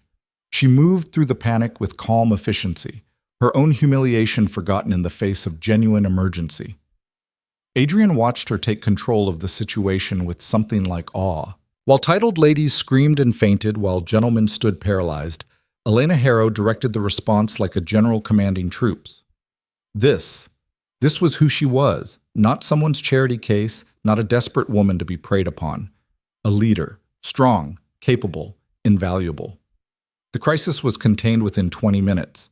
3 guests had minor injuries, the ballroom was cleared, the evening effectively ended. Elena was giving final instructions to the housekeeper when Adrian found her. "That was extraordinary," he said. Elena looked up, her face pale with exhaustion. "It was my responsibility." "It was leadership." Adrian moved closer. "While everyone else panicked, you took control. You kept people safe. You managed a crisis that could have been catastrophic with calm and intelligence.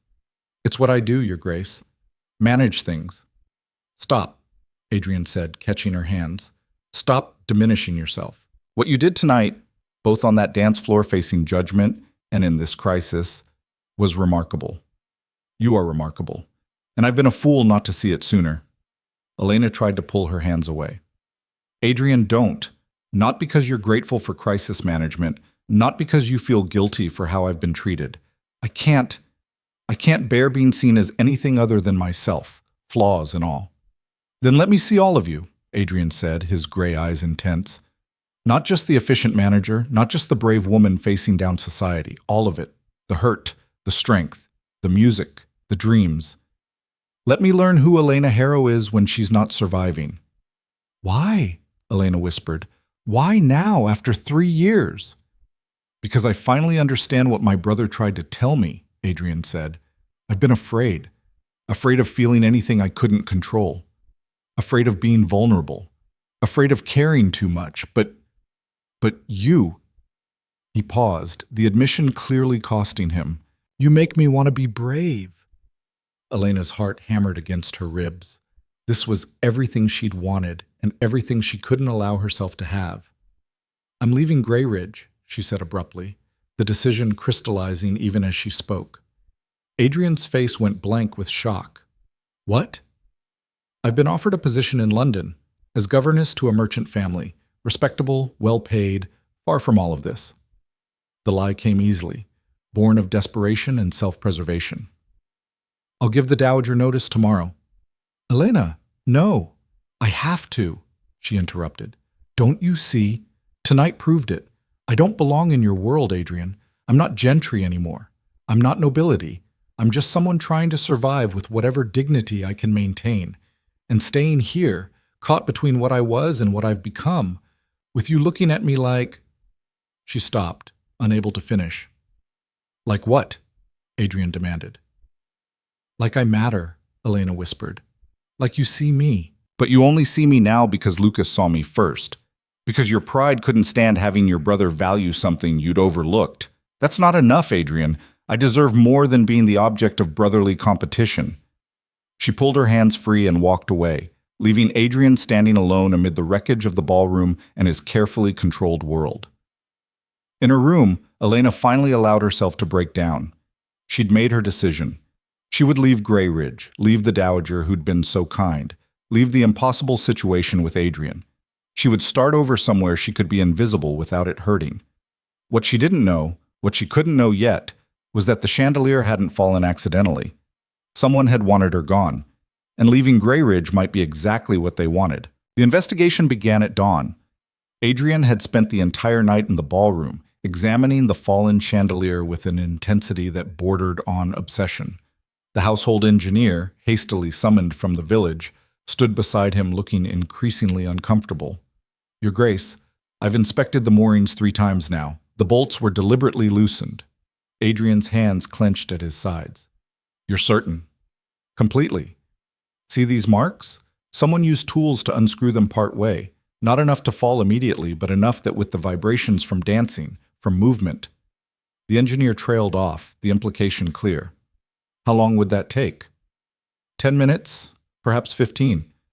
They'd need access to the upper gallery, knowledge of which chandelier hung over the main dance floor, and the man paused, realizing something. And they'd need to know where someone specific would be standing.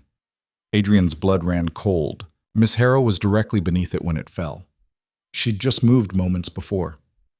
Then someone either wanted to harm her specifically or wanted to create chaos to cover something else.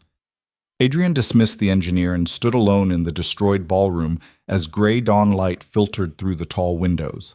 Someone had tried to hurt Elena. Or worse. The question was why? And the answer, he suspected, lay in what she knew about this household that others wanted to remain hidden. He was still standing there, thinking furiously, when his grandmother found him.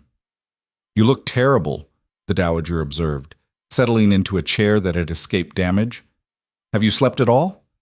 The chandelier was sabotaged. The old woman's face went pale. You're certain?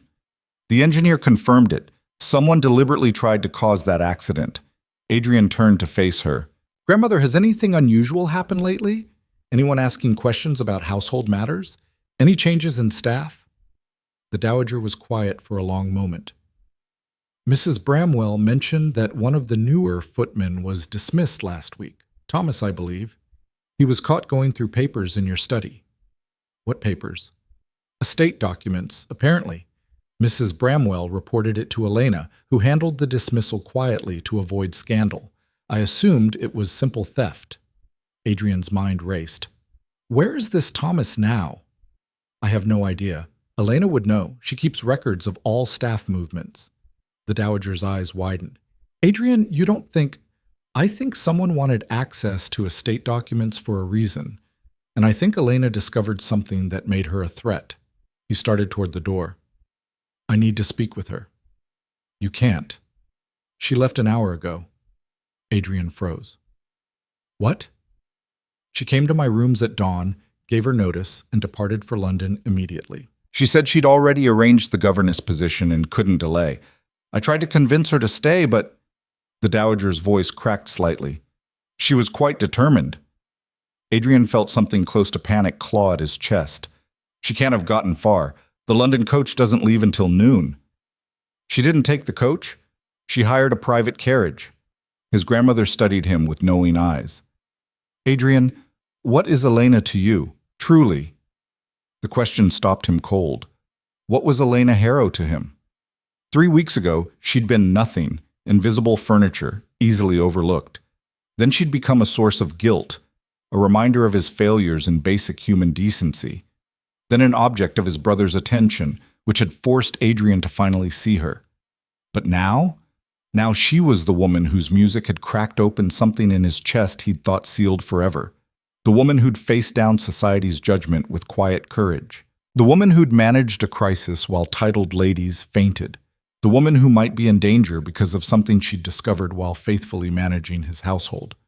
The woman he couldn't imagine Greyridge, couldn't imagine his life without. She matters, Adrian said finally, the admission feeling monumental. She matters more than I knew how to acknowledge. And I've let her leave thinking she's nothing more than the object of brotherly competition. Then go after her, the dowager said simply, before your pride costs you something that can't be calculated in ledgers. Adrian was already moving toward the door. Apo. Elena's carriage rattled along the London road, every mile taking her further from Greyridge and the impossible situation she'd left behind. She'd packed quickly in the pre-dawn darkness, left a brief note of resignation with the dowager's maid, and hired a carriage with the last of her carefully hoarded savings. The governess position was a lie. She had nowhere to go in London, except perhaps a women's boarding house, until she could find work. But anywhere was better than staying at Grey Ridge, watching Adrian look at her with that new awareness that felt more like possession than genuine seeing. She was not an object to be won in brotherly competition. She was not a crisis to be managed. She deserved to be chosen for herself, or not at all. The carriage hit a rut, jolting Elena from her thoughts. She looked out the window at the gray countryside rolling past and tried not to think about what she was leaving behind. The dowager's kindness, the household she'd managed so carefully, the music room where she'd played her heart out to empty air, Adrian's face when he'd asked to see all of her. "Stop it," she whispered to herself. "He doesn't truly see you. He sees what he overlooked. That's not the same thing." The carriage slowed abruptly. Elena leaned forward, concerned, then heard the driver shout something. A moment later, a horse drew alongside. The rider wore a heavy coat and hat, face obscured. Elena's heart began to pound. They were on a relatively isolated stretch of road, still miles from the next town.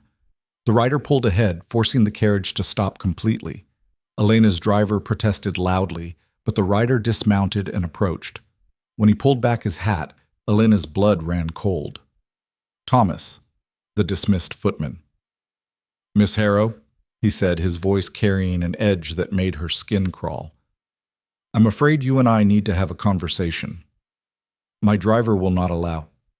Your driver has been well compensated to take a brief walk." Thomas opened the carriage door. "And you're going to come with me quietly, or this gets unpleasant for everyone involved." Elena saw the pistol in his coat pocket and made a rapid calculation. Screaming would accomplish nothing. They were alone on the road. Running would be futile. Her best chance was to keep him talking, to understand what he wanted. "What is this about?" she asked, stepping down with as much dignity as she could muster. "You're a clever woman, Miss Harrow. I think you know exactly what this is about." Thomas guided her toward a small clearing off the road. "You went through the Duke's study after I was dismissed, found the documents I'd altered, put them back in order." Understanding crashed over Elena. "The tenant contracts. You'd been changing the rent amounts, skimming the difference." "Very good. Unfortunately for you, those documents are now evidence of my clever scheme, and you're the only one who knows they've been corrected." He pulled out the pistol fully now. "I can't have you testifying against me, can I?" "You sabotaged the chandelier," Elena said, stalling for time. "You tried to kill me. I tried to create confusion and opportunity. Didn't expect you to move at the last second. You're remarkably lucky, Miss Harrow, but your luck's run out." Elena's mind raced. She was alone on an empty road with a man who'd already tried to kill her once. No one knew where she was. The driver had been bribed. Adrian thought she was safely on her way to London. She was going to die in a muddy clearing, and no one would even know to look for her here, unless she could buy time. "Who hired you?" she asked. "You're not clever enough to plan this alone." Thomas's face darkened. "Clever enough to keep you talking while I decide the best way to—" The sound of hoofbeats thundering up the road interrupted him. A rider appeared, moving fast, horse lathered with hard riding. Adrian. He took in the scene in an instant. Elena, Thomas, the pistol, and didn't slow down. He rode straight at Thomas, forcing the man to dive aside or be trampled. The pistol fired wildly, the shot going wide. Adrian was off his horse before it fully stopped, tackling Thomas to the ground. They struggled, but Adrian had the advantage of size, rage, and 3 years of boxing at Oxford. Within moments, he had Thomas pinned and disarmed. "Who hired you?" Adrian demanded, his voice absolutely lethal. "Speak now, or I'll see you hang for attempted murder of a lady under my protection." Thomas, faced with the Duke's fury and the reality of the noose, broke. "Hampton, Sir Geoffrey Hampton. He wanted dirt on you, Your Grace. Anything to use as leverage. The contracts were perfect, altered to make it look like you were cheating your own tenants. He was going to take them to the magistrate, destroy your reputation." Adrian's expression went absolutely cold. "And Miss Harrow?" "She found them, fixed them. I told Hampton, and he said—" Thomas swallowed hard. "He said she had to be dealt with, that no one would miss a fallen woman pretending to be quality." Adrian's fist connected with Thomas's jaw so hard the man went limp. Then the Duke turned to Elena, and his expression transformed from fury to concern so abruptly it made her dizzy. "Are you hurt?" He crossed to her, hands hovering as if afraid to touch her, as if she might shatter. Did he harm you? I'm fine, Elena managed, though she was shaking now that the immediate danger had passed. How did you find me? I rode like hell the moment I learned you'd left, found your carriage stopped, driver nowhere to be seen, and assumed the worst. Adrian's hands finally settled on her shoulders, gentle but grounding. Elena, I'm so sorry. This is my fault. If I'd paid attention, if I'd noticed something was wrong— You couldn't have known, Elena interrupted. I didn't even realize the full scope of what he'd done. I just thought he was a thief, so I dismissed him quietly and corrected the documents. I never imagined that Hampton would try to have you killed to cover his attempt at blackmail. Adrian's voice was bitter. I should have seen it. Hampton approached you at the ball, made that vile proposition. When you refused, he must have panicked. You knew too much. You'd rejected his offer. You were a loose end. Elena's legs suddenly felt weak. The reality of how close she'd come to dying crashed over her. Adrian caught her as she swayed, strong arms pulling her against his chest. I've got you, he murmured. You're safe. I won't let anyone hurt you. Elena allowed herself exactly 10 seconds to lean into that strength, to feel protected rather than perpetually vigilant. Then she pulled back. This doesn't change anything, she said quietly. You came after me because I was in danger, because someone tried to hurt me on your estate, under your protection. That's ducal responsibility, Adrian. It's not what? Adrian demanded. Not caring? Not being terrified I'd lost you before I'd even had the chance to truly see you? Elena, I rode 15 miles at breakneck speed the moment I learned you'd left. Not because you're my employee, not because you're under my protection, because the thought of you gone, of never seeing you again, was unbearable. You don't know me, Elena protested, even as her heart hammered against her ribs. 3 weeks ago, I was invisible to you. 3 weeks ago, I was an idiot. Adrian stepped closer. But I'm learning. Let me keep learning. Don't leave because I was blind. Don't leave because society judged you, or because Hampton threatened you, or because you think this is just about competition with Lucas. Then what is it about? Elena asked, her voice breaking. Tell me, Adrian. Make me understand why I should stay. Adrian was quiet for a long moment. When he spoke, the words came slowly, as if he was discovering them even as he said them. When you played that night in the music room after Lucas told you he was leaving, I stood in the doorway and listened. And for the first time in years, I felt something I'd locked away. Something I'd decided was inefficient and dangerous and not compatible with being the Duke. What did you feel? Pain, longing, recognition. Adrian's gray eyes held hers. Your music reached inside and reminded me that I'm more than duty and responsibility, that there's a part of me that's still capable of feeling deeply, of wanting more than efficient management and perfect ledgers. And then I saw you at the ball, holding your head high while people judged you, saw you manage that crisis with strength and grace, saw you walk away because you deserve more than being an object of competition.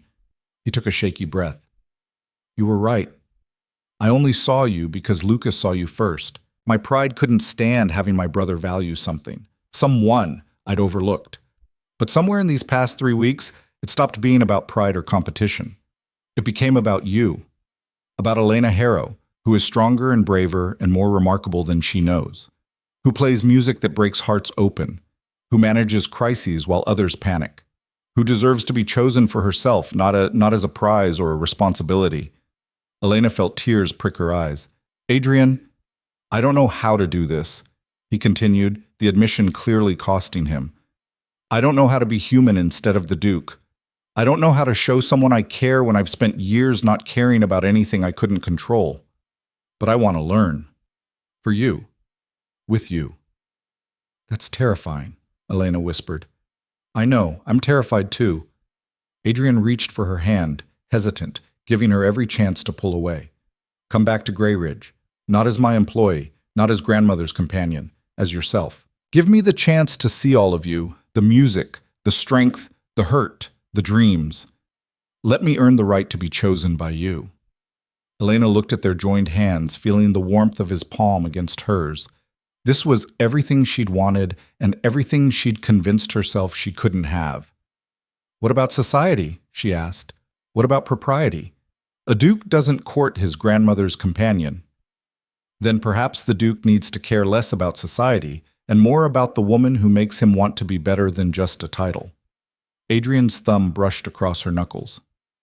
Let them talk. Let them judge. I've spent my entire life doing what's proper and expected. For once, I'd like to do what's right. And what's right? Choosing the person who challenges me to be more than efficient management. The person who reminds me that feeling deeply isn't a weakness. The person who survived loss and humiliation with more grace than I've shown in my entire privileged life. He paused. You're what's right, Elena. If you'll have me. Elena felt something shift inside her chest, like a door that had been locked finally opening. She'd spent 3 years invisible, convincing herself that surviving was enough, that she didn't deserve to want more.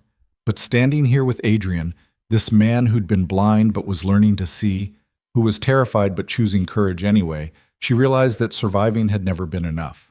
She wanted to live. I'll come back, she said quietly, but on my terms, not as your employee, not in the shadows. If we do this, I'm visible. I matter. And the first time you start treating me like furniture again, I'll deserve to lose you, Adrian finished. I know. He raised her hand to his lips, pressing a kiss to her knuckles that felt like a promise. Behind them, Thomas groaned as he regained consciousness. The moment broke, and Adrian's expression hardened back to ducal authority. We'll take him to the magistrate, he said, along with testimony about Hampton's blackmail attempt and the sabotaged chandelier.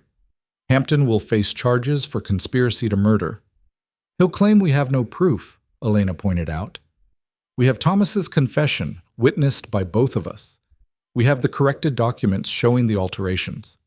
And we have my word as Duke that an attempt was made on your life. Adrian's voice went cold. Hampton's social standing won't protect him from that. By the time I'm finished, he'll be fortunate if he's merely ruined rather than in prison. Elena should have felt vindicated. Instead, she just felt tired. Can we go home first? She asked. The magistrate can wait a few hours. I'd like to see the dowager, assure her I'm safe, and I need to change out of these traveling clothes before we make official statements. Adrian's expression softened. Of course.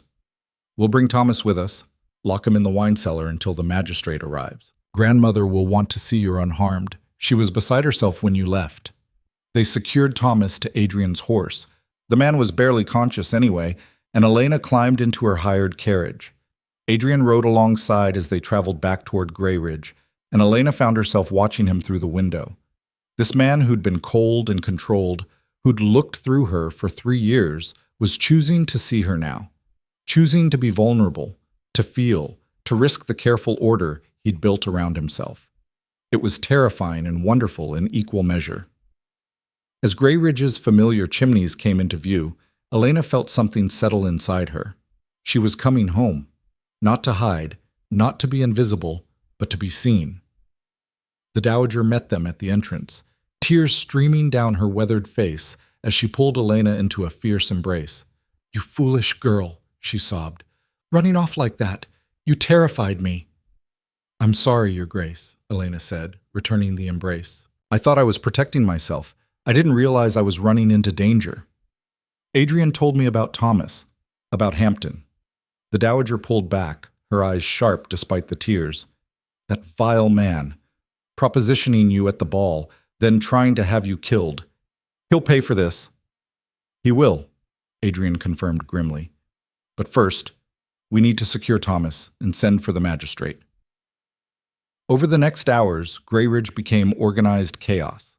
The magistrate arrived with several constables. Thomas was questioned extensively, his confession documented. The altered contracts were produced as evidence. Elena gave her statement about dismissing Thomas and correcting the documents, about Hampton's proposition at the ball, about the attack on the road. Through it all, Adrian remained at her side, not hovering, not controlling, but simply present. A steady support when the questions became difficult, a barrier between her and aggressive interrogation. By evening, Thomas was taken into custody and a warrant issued for Hampton's arrest. Elena sat in the dowager's sitting room, exactly where this whole complicated mess had begun weeks ago, and tried to process everything that had happened. You should rest, the dowager said gently. You've been through a terrible ordeal. I'm not sure I could sleep even if I tried, Elena admitted. A knock at the door. Adrian entered, looking exhausted but determined. The magistrate has left. Hampton will be arrested by morning. He paused. Elena, there's something I need to discuss with you, with both of you. The dowager raised her eyebrows, but gestured for him to continue. I've been thinking about what you said, Adrian addressed Elena. About coming back on your terms. About being visible, about mattering. And I've realized that offering you a position as estate manager, while better than companion, still keeps you in a subordinate role, still makes you my employee rather than my equal. Adrian, what are you suggesting? The dowager asked, a note of hope in her voice. I'm suggesting that Miss Harrow deserves a position that reflects her true value to this estate and this family. Adrian's eyes never left Elena's face. Grandmother, you've spoken for years about wanting to travel, to visit relatives abroad, to finally see Italy. But you've never left Grey Ridge because you felt needed here. Well, yes, but what if you had someone you trusted completely to manage things in your absence? Someone who already runs the household more efficiently than anyone I've ever seen. Someone who could step into your role while you finally took the adventures you've always wanted. The dowager's eyes widened with understanding. You're suggesting Elena become Lady of Grey Ridge Manor? In an official capacity, yes. Not as companion. As your designated representative with full authority over household and estate domestic matters. Adrian pulled out a document. I've had papers drawn up. If Elena agrees, she would have legal authority to manage Grey Ridge, appropriate apartments in the family wing, and compensation befitting the role. She would answer to no one but you, grandmother, and technically to me as Duke, but with independence in daily operations. Elena stared at him, speechless. This isn't a proposal of marriage, Adrian continued quickly. I'm not trying to force you into anything. This is simply offering you the position and respect you've already earned. What you choose to do beyond that, whether you ever want more than a professional relationship with me, is entirely your decision. You're giving me power, Elena said slowly. Real authority, not just employee status. I'm acknowledging what already exists. You've been running Grey Ridge for 3 years. Now you'll have the authority and recognition to match. Adrian set the papers on the table. If you want it, no obligation, no pressure, just an offer. The dowager was smiling through fresh tears. I could finally see Venice, visit my sister in Vienna. Oh, Elena, please say yes. I trust no one else with my beloved home. Elena looked at the documents, at the opportunity being offered. Not charity, not rescue, simply recognition of what she'd already proven she could do. Lady of Grey Ridge Manor. It was more than she'd ever dreamed possible when she'd arrived 3 years ago with nothing but a battered trunk and wounded pride. Yes, she said, her voice steady despite her racing heart. I accept. The dowager let out a delighted laugh and immediately began planning her Italian adventure. Adrian just watched Elena with an expression that made her breath catch. Pride, relief, and something deeper that he didn't try to hide. Thank you, he said quietly, for staying, for giving me the chance to do this right. This is just the beginning, Elena replied. You understand that? I'm not going to make this easy for you, Adrian. If you truly want to see me, to know me, you're going to have to work for it. I know. His smile was small but genuine. I'm counting on it. As night fell over Grey Ridge, Elena stood at the window of her new apartments in the family wing. Larger rooms, better furnished, with a view of the gardens she'd walked with Lucas what felt like a lifetime ago. She was no longer invisible. She was no longer surviving in the margins. She was Lady of Grey Ridge Manor, with authority and respect and the chance to prove herself on her own terms. And somewhere in the house, a Duke was learning how to be human instead of just a title. It was terrifying and thrilling and more than she'd ever allowed herself to want. But for the first time in 3 years, Elena Harrow let herself hope that she deserved it all. But hope, Elena discovered over the following weeks, was a dangerous companion when paired with proximity and patience. Adrian returned to London for business, promising to visit every week rather than monthly. He kept his word. Every 7 days, his carriage appeared at precisely 3 o'clock. Some habits died hard. But now he sought her out immediately upon arrival. Not to review ledgers, to talk. How are the tenant improvements progressing? He'd ask, joining her in the library where she'd spread architectural plans across the massive desk. Ahead of schedule, Elena would reply, showing him the updates she'd implemented. The families in the north cottages will have proper roofing before winter. You've done in 3 weeks what I've been planning for a year. Because you were planning, I simply did it. Their conversations ranged across everything. Estate management, yes, but also books, music, politics, philosophy. Adrian had opinions on everything, and Elena discovered she enjoyed challenging them, watching his analytical mind work through arguments, seeing him consider perspectives he'd never encountered. He was brilliant.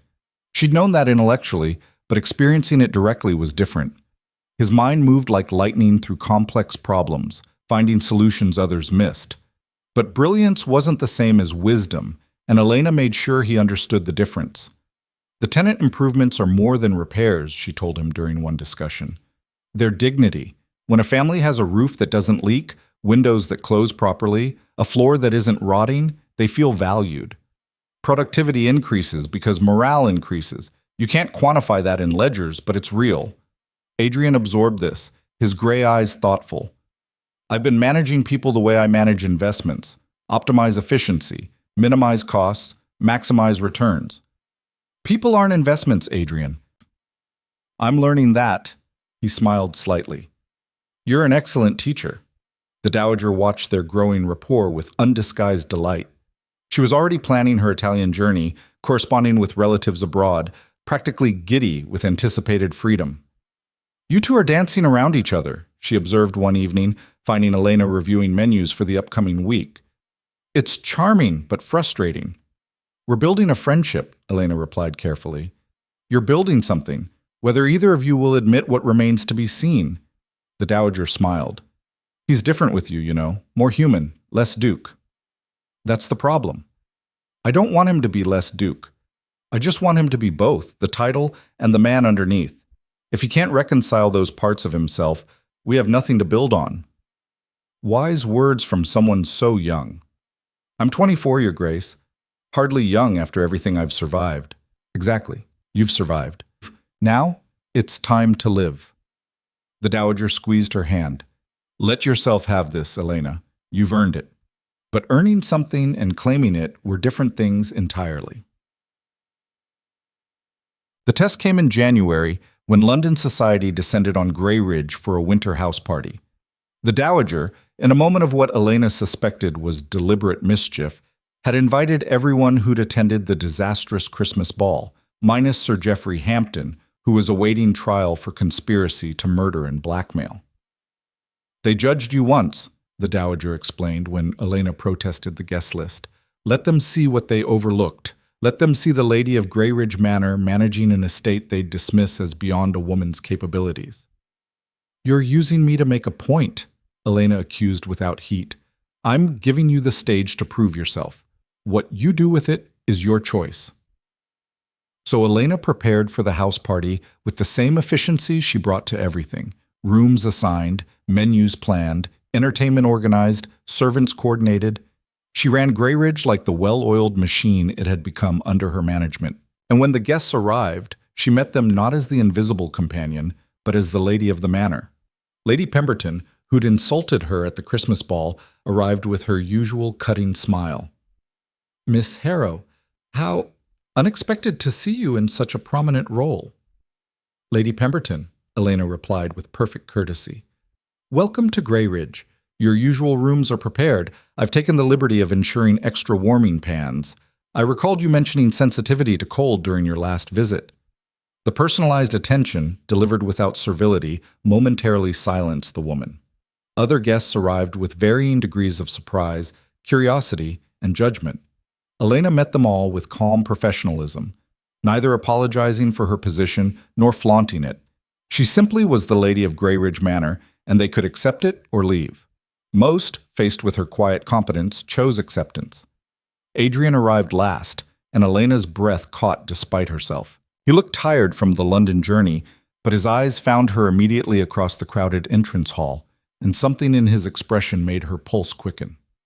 Miss Harrow, he said formally, but his voice carried warmth that only she seemed to hear.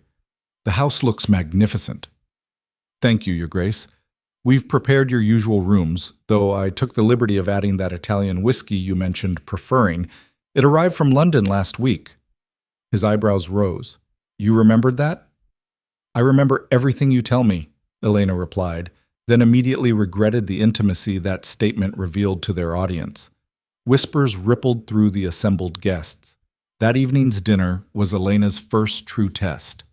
As Lady of Greyridge, she sat at the foot of the long table, the Dowager's traditional seat, with Adrian at the head. The positioning put them at opposite ends but in clear partnership, and every guest noticed the symbolism. Miss Harrow, Lord Ashford said genially, the Duke tells us you've implemented remarkable improvements to the estate. I'd love to hear about your methods. It was kindly meant, but Elena felt the weight of attention shift to her. This was the moment. She could demur, deflect to Adrian's authority, play at modesty, or she could claim her expertise. The improvements are straightforward, she said clearly. Invest in people and productivity follows. We've upgraded tenant housing, implemented a school for tenant children, and established fair labor practices. The returns show in both morale and output. A school? Lady Pemberton's tone was skeptical. Surely educating tenant children is beyond the estate's responsibility. On the contrary, it's foundational to the estate's future, Elena replied. Educated tenants make better decisions about crop rotation, animal husbandry, and resource management. They're less susceptible to exploitation by unscrupulous merchants. They raise children who continue improving the land rather than fleeing to cities at first opportunity. Education is investment, not charity. How progressive, another guest murmured, and Elena couldn't tell if it was compliment or criticism. How sensible, Adrian corrected from the head of the table, his voice carrying authority that silenced skepticism. Miss Harrow's methods have increased estate productivity by 18% in 3 months. Her school serves 60 children who will become the next generation of skilled farmers and craftsmen. It's the best investment Greyridge has made in decades. His public endorsement landed like a declaration. The guests absorbed this, recalculating their assessment of Elena's position. She wasn't the Dowager's charity case. She was the Duke's partner in estate management. The distinction was everything. After dinner, guests gathered in the drawing room for entertainment. Elena played the pianoforte at the Dowager's request, choosing a complex piece that showcased skill without showing off. She was midway through when she felt Adrian's presence. He'd moved to stand where he could watch her hands on the keys, and when she glanced up, his expression made her miss a note. He was looking at her the way a man looks at something precious, something he's afraid to break. Elena finished the piece to polite applause, but Adrian's voice cut through the social pleasantries. Again, he said quietly, play the sad one, the one from that night. Elena's hands stilled on the keys. That night, the night Lucas left, when she'd poured her breaking heart into music, not knowing Adrian stood listening in the doorway. Your Grace, perhaps something more cheerful. Please, Adrian said, and the raw honesty in that single word made her choice. She played the melancholy piece, and the drawing room fell absolutely silent. It was a private grief made public, an intimate moment witnessed by dozens. But Elena couldn't stop, couldn't hold back, because this was who she truly was, someone who'd survived loss and loneliness and kept playing anyway. When the last notes faded, no one applauded.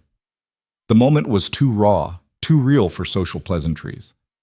Adrian crossed to the pianoforte, oblivious to their audience, and extended his hand. Walk with me, he said. It wasn't a request from the Duke. It was a plea from the man. Elena took his hand and let him lead her from the drawing room, through the quiet halls, to the conservatory where moonlight streamed through glass walls. I can't do this anymore, Adrian said abruptly, releasing her hand and turning away. I can't pretend that what I feel is just respect or admiration or guilt for past blindness. Elena's heart hammered against her ribs. Adrian, let me finish, please. He turned back, and in the moonlight she could see the struggle on his face. You told me I had to work to truly see you, to know you. I've been trying. Every visit, every conversation, every moment watching you manage this estate with wisdom I'll never possess. I'm learning who Elena Harrow is. And the more I learn, the more I realize that I don't just want to see you. What do you want? Everything, Adrian said, the admission torn from him. I want your mornings and your evenings. I want to argue with you about tenant improvements and watch you play piano and listen to your ideas that challenge everything I thought I knew. I want to build something with you that's more than estate management or social propriety. I want... He stopped, looking utterly lost. You want what, Adrian? You, he said simply. I want you. Not as my employee or my grandmother's companion or the lady of Grey Ridge Manor, though you're brilliant at that. I want Elena Harrow, with all your strength and hurt and music and fire. I want to be the person you choose, not because I'm the Duke or because I finally started seeing you, but because you want me too. Elena felt tears prick her eyes. You're terrified. I'm absolutely terrified, Adrian agreed. I've spent my entire life controlling everything, and you make me want to surrender control completely. You make me want to feel things I've avoided for years. You make me want to be brave when I've always chosen safety. I'm terrified too, Elena whispered, of hoping too much, of being seen and then dismissed again, of mattering intensely until it becomes inconvenient. I would never. You don't know that, Elena interrupted. You're learning to be human, Adrian, but what happens when being human conflicts with being the Duke? What happens when society makes loving me cost you something real? Will you choose me, or will you choose the safety of your title? The question hung between them in the moonlit conservatory. I don't know, Adrian said honestly. I've never had to make that choice, but I'd like the chance to find out. I'd like the chance to prove that I can be both, the Duke and the man who loves you. Elena's breath caught. You love me? I'm falling in love with you, Adrian corrected. Have been since that night I heard you play, maybe even before that, in ways I didn't understand. You terrify me and challenge me and make me want to be better than I've ever been. If that's not love, it's close enough to be indistinguishable. He stepped closer, close enough that Elena could feel his warmth. I'm not asking you to love me back. Not yet. I haven't earned that. But I'm asking for time. For the chance to court you properly, to prove through action rather than words that I see you, all of you, and that what I see is extraordinary. Elena looked up at this man who'd been cold and distant, who'd overlooked her for 3 years, who was now standing in moonlight admitting fear and want with brutal honesty. You're going to break my heart, she said quietly. Somehow, eventually, you're going to choose duty over me, and it's going to break my heart. Then I'll spend the rest of my life putting it back together, Adrian said. However long that takes, however much work it requires. I'll do it, Elena, if you'll let me try. He raised his hand slowly, giving her every chance to pull away, and cupped her cheek with a gentleness that undid her. Let me try, he whispered. Elena closed her eyes, leaning into his palm, feeling the calluses from riding and the warmth of his skin and the impossible tenderness of this moment. One chance, she said finally, opening her eyes to meet his. You get one chance, Adrian. If you fail me, if you choose propriety over honesty, if you make me invisible again, if you prove Lucas right about people retreating when reality costs too much, I'm gone. Do you understand? I understand. Then you can try. Adrian's smile was brighter than the moonlight. He leaned down slowly, carefully, and pressed his lips to her forehead, chaste, reverent, full of promise rather than possession. Thank you, he murmured against her skin. They stood like that for a long moment, suspended in possibility, before reality intruded in the form of the dowager's voice from the doorway. There you both are. The guests are asking after you. She stopped, taking in their proximity, and her smile turned absolutely delighted. Oh, don't mind me. Carry on. She disappeared before either could respond. Elena laughed despite herself. She planned this entire house party to force this moment, didn't she? Undoubtedly, Adrian agreed, stepping back but catching her hand. My grandmother is a menace disguised as a sweet old lady. She's brilliant. She chose you, Adrian said. That should have told me everything I needed to know 3 years ago. They returned to the drawing room hand in hand, and if the guests noticed, no one was foolish enough to comment. The courtship that followed was unlike anything Grey Ridge had ever witnessed. Adrian didn't hide his intentions. He courted Elena openly, publicly, with a determination that shocked society and delighted the dowager. He brought her books he thought she'd enjoy. He asked her opinion on estate matters and actually listened to the answers. He requested she play piano whenever he visited, not for guests, but for him, and sat watching her with unguarded attention.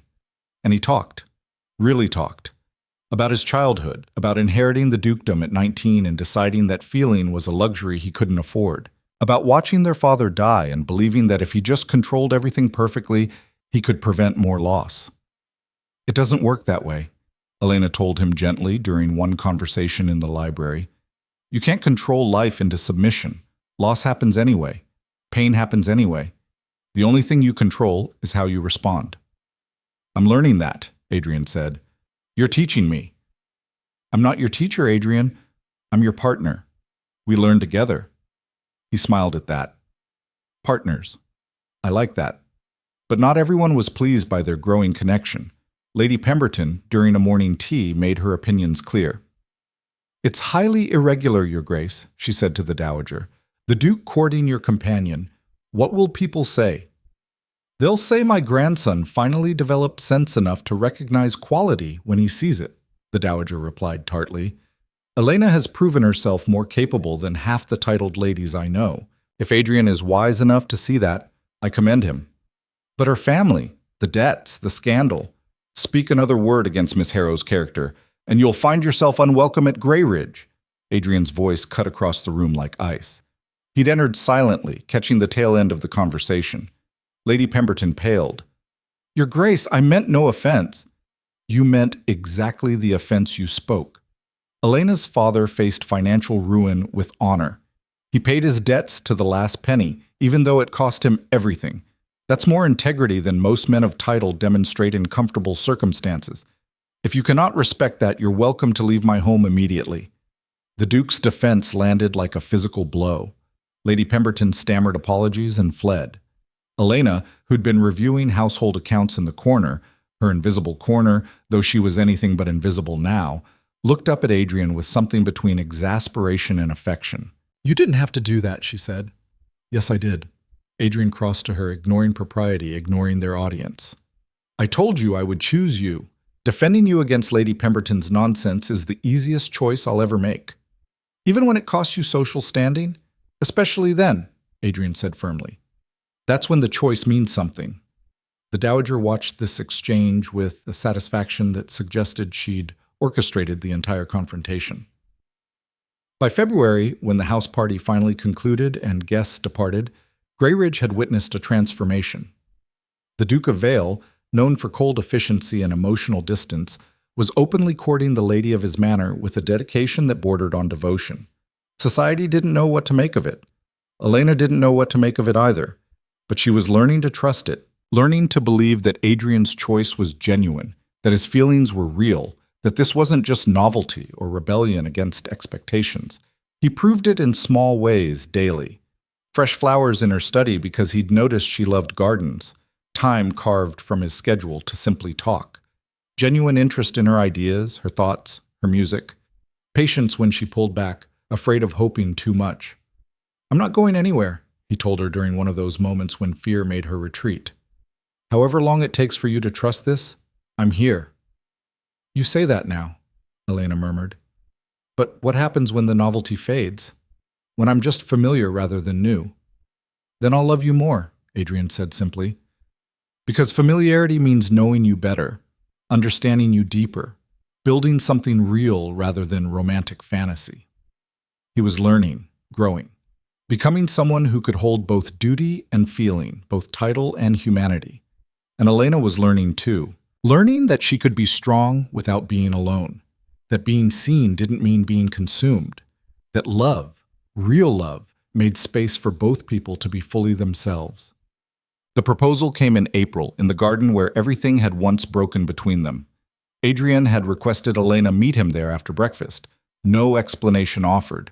She found him standing beneath the oak tree where they'd first argued about whether she deserved his attention. Do you remember this spot? Adrian asked as she approached.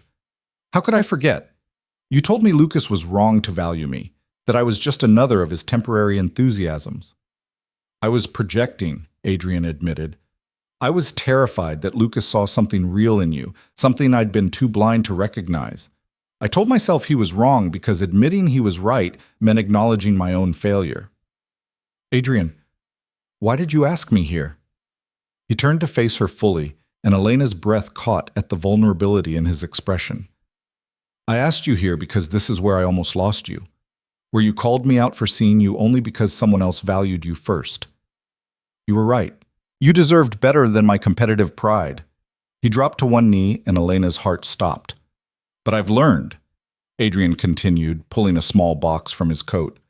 I've learned who Elena Harrow is when she's not managing crises or surviving loss. I've learned about your love of music, your fierce protection of people others overlook, your ability to see solutions where I see only problems. I've learned that you're stronger, braver, wiser than I'll ever be. And I've learned that I don't want to spend a single day of my life without you in it. He opened the box, revealing a ring, simple, elegant, with a single emerald that matched her eyes. I'm not asking you to be the Duchess because that would be advantageous for the estate or because society expects it. I'm asking you to marry me because I love you, because you make me better, because I want to build a life with you that's more than duty or propriety, a life that's real and messy and full of feeling. I'm asking because I choose you, Elena, not because my brother saw you first, not because you're convenient or useful, because you're you, and I can't imagine choosing anyone else. Tears streamed down Elena's face. You're going to make me cry at my own proposal. Is that a yes? Elena dropped to her knees in front of him, taking his face in her hands. You understand what you're asking. Marrying me means weathering society's judgment. It means defending me repeatedly. It means choosing me over propriety when those things conflict. I know. You'll have to keep being human. Keep feeling things even when it's inconvenient. Keep seeing me even when I'm familiar. I know that too. And you're still asking? Elena Harrow, I am begging, Adrian said, his gray eyes bright with emotion he no longer tried to hide. Marry me. Be my Duchess. Be my partner. Be my friend and my challenge and my joy. Let me spend the rest of my life proving that I see you, all of you, and that what I see is everything I want. Yes, Elena whispered. Yes, I'll marry you. Adrian kissed her then, there in the garden beneath the oak tree, and it was nothing like a perfect duke's controlled affection. It was messy and emotional and full of relief and joy and promise. When they finally broke apart, both laughing and crying, Adrian slipped the ring onto her finger. It was my mother's, he said. She wore it every day until she died. Grandmother saved it for whoever I chose to marry. She said I'd know when I found the right person because they'd make me want to be better than my title.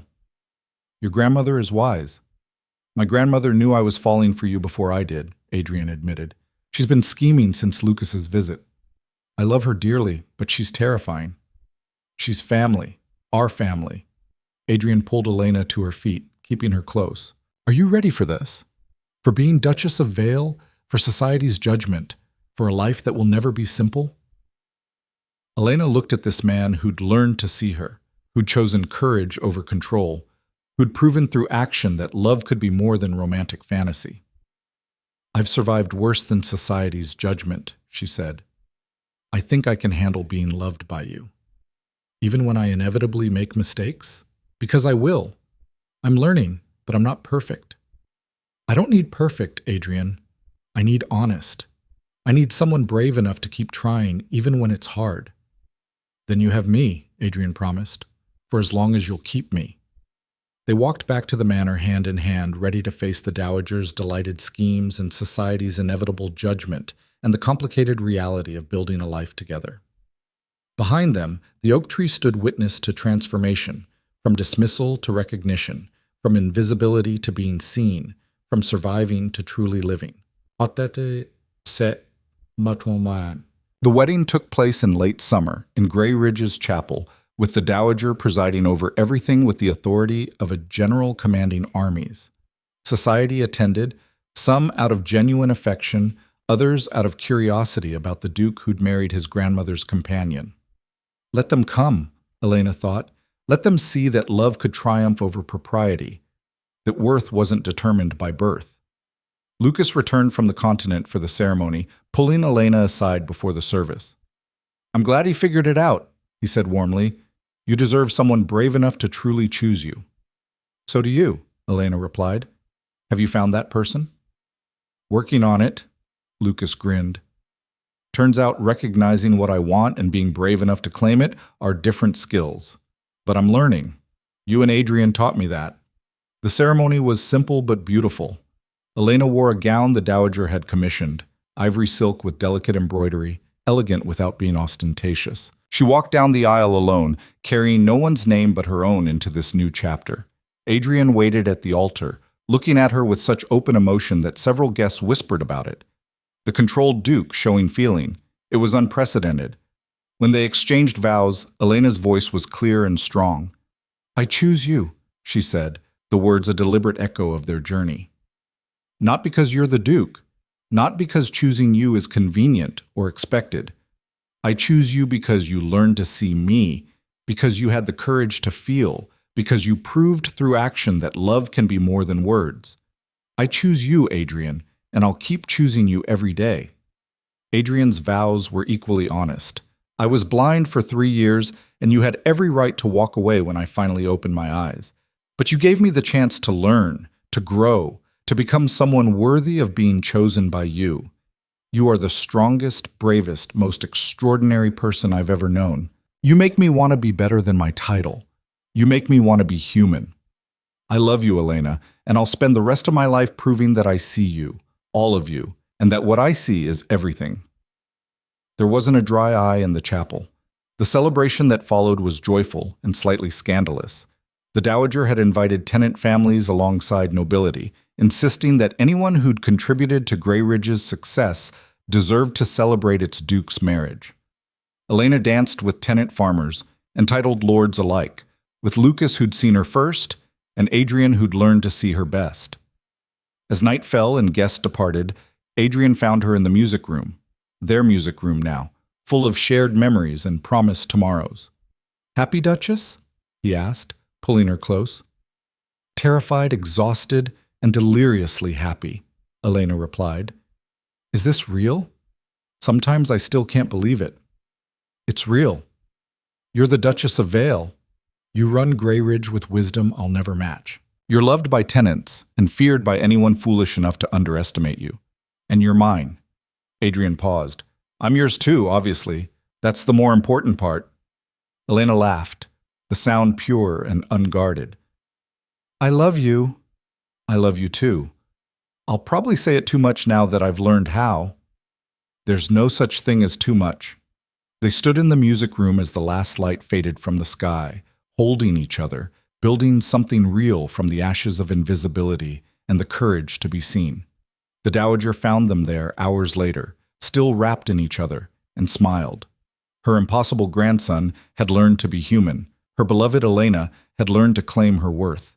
And Grey Ridge Manor, which had been so cold and controlled for so long, was finally beautifully alive with love and laughter and the messy, wonderful reality of people who'd learned to truly see each other. 15 months later, Elena sat in the garden beneath the oak tree, watching her husband play with their infant daughter. Adrian was singing nonsense songs, making ridiculous faces, completely abandoning ducal dignity in favor of fatherhood. Their daughter, Victoria Elena Vale, shrieked with laughter. You're going to spoil her, Elena observed. Absolutely, Adrian agreed without shame. She's perfect. She deserves spoiling. She's 3 months old. She eats, sleeps, and produces remarkable amounts of fuel. She's perfect, Adrian repeated firmly, settling beside Elena with Victoria in his arms. Like her mother. Elena rolled her eyes but smiled. You're impossible.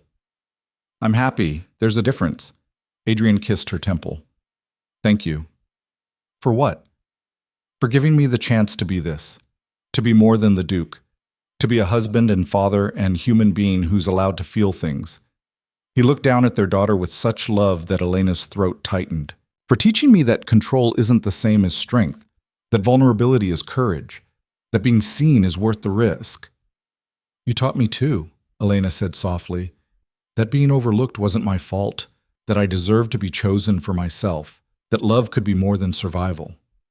They sat in comfortable silence, watching their daughter discover her own hands with fascinated wonder. The dowager, traveling through Italy and writing letters full of adventures, would return next month to meet her great-granddaughter. Lucas had married a French artist and was blissfully happy in Paris.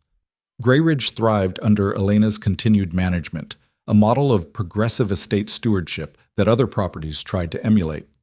And Elena Vale, Duchess of Vale, had learned that sometimes the greatest strength was allowing yourself to be seen, to be vulnerable, to hope for more than mere survival. "What are you thinking?"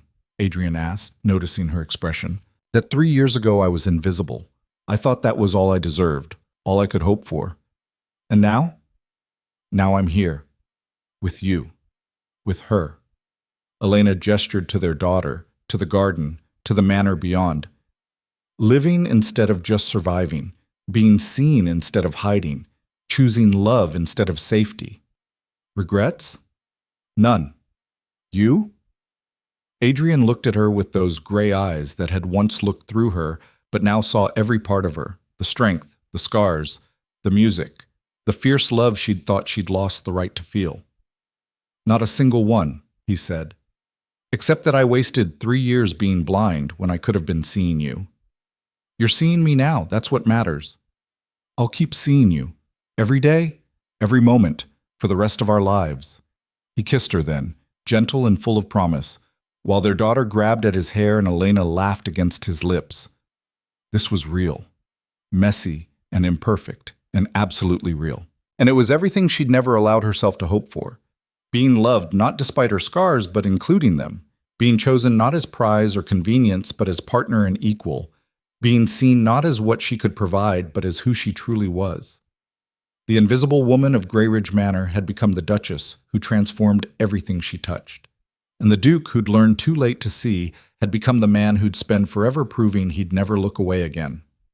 Together, beneath the oak tree where it all began, they built a life that defied society's expectations and exceeded their own dreams, a life of courage, honesty, and hard-won love that transformed two broken people into something stronger than either could have been alone. This was their story.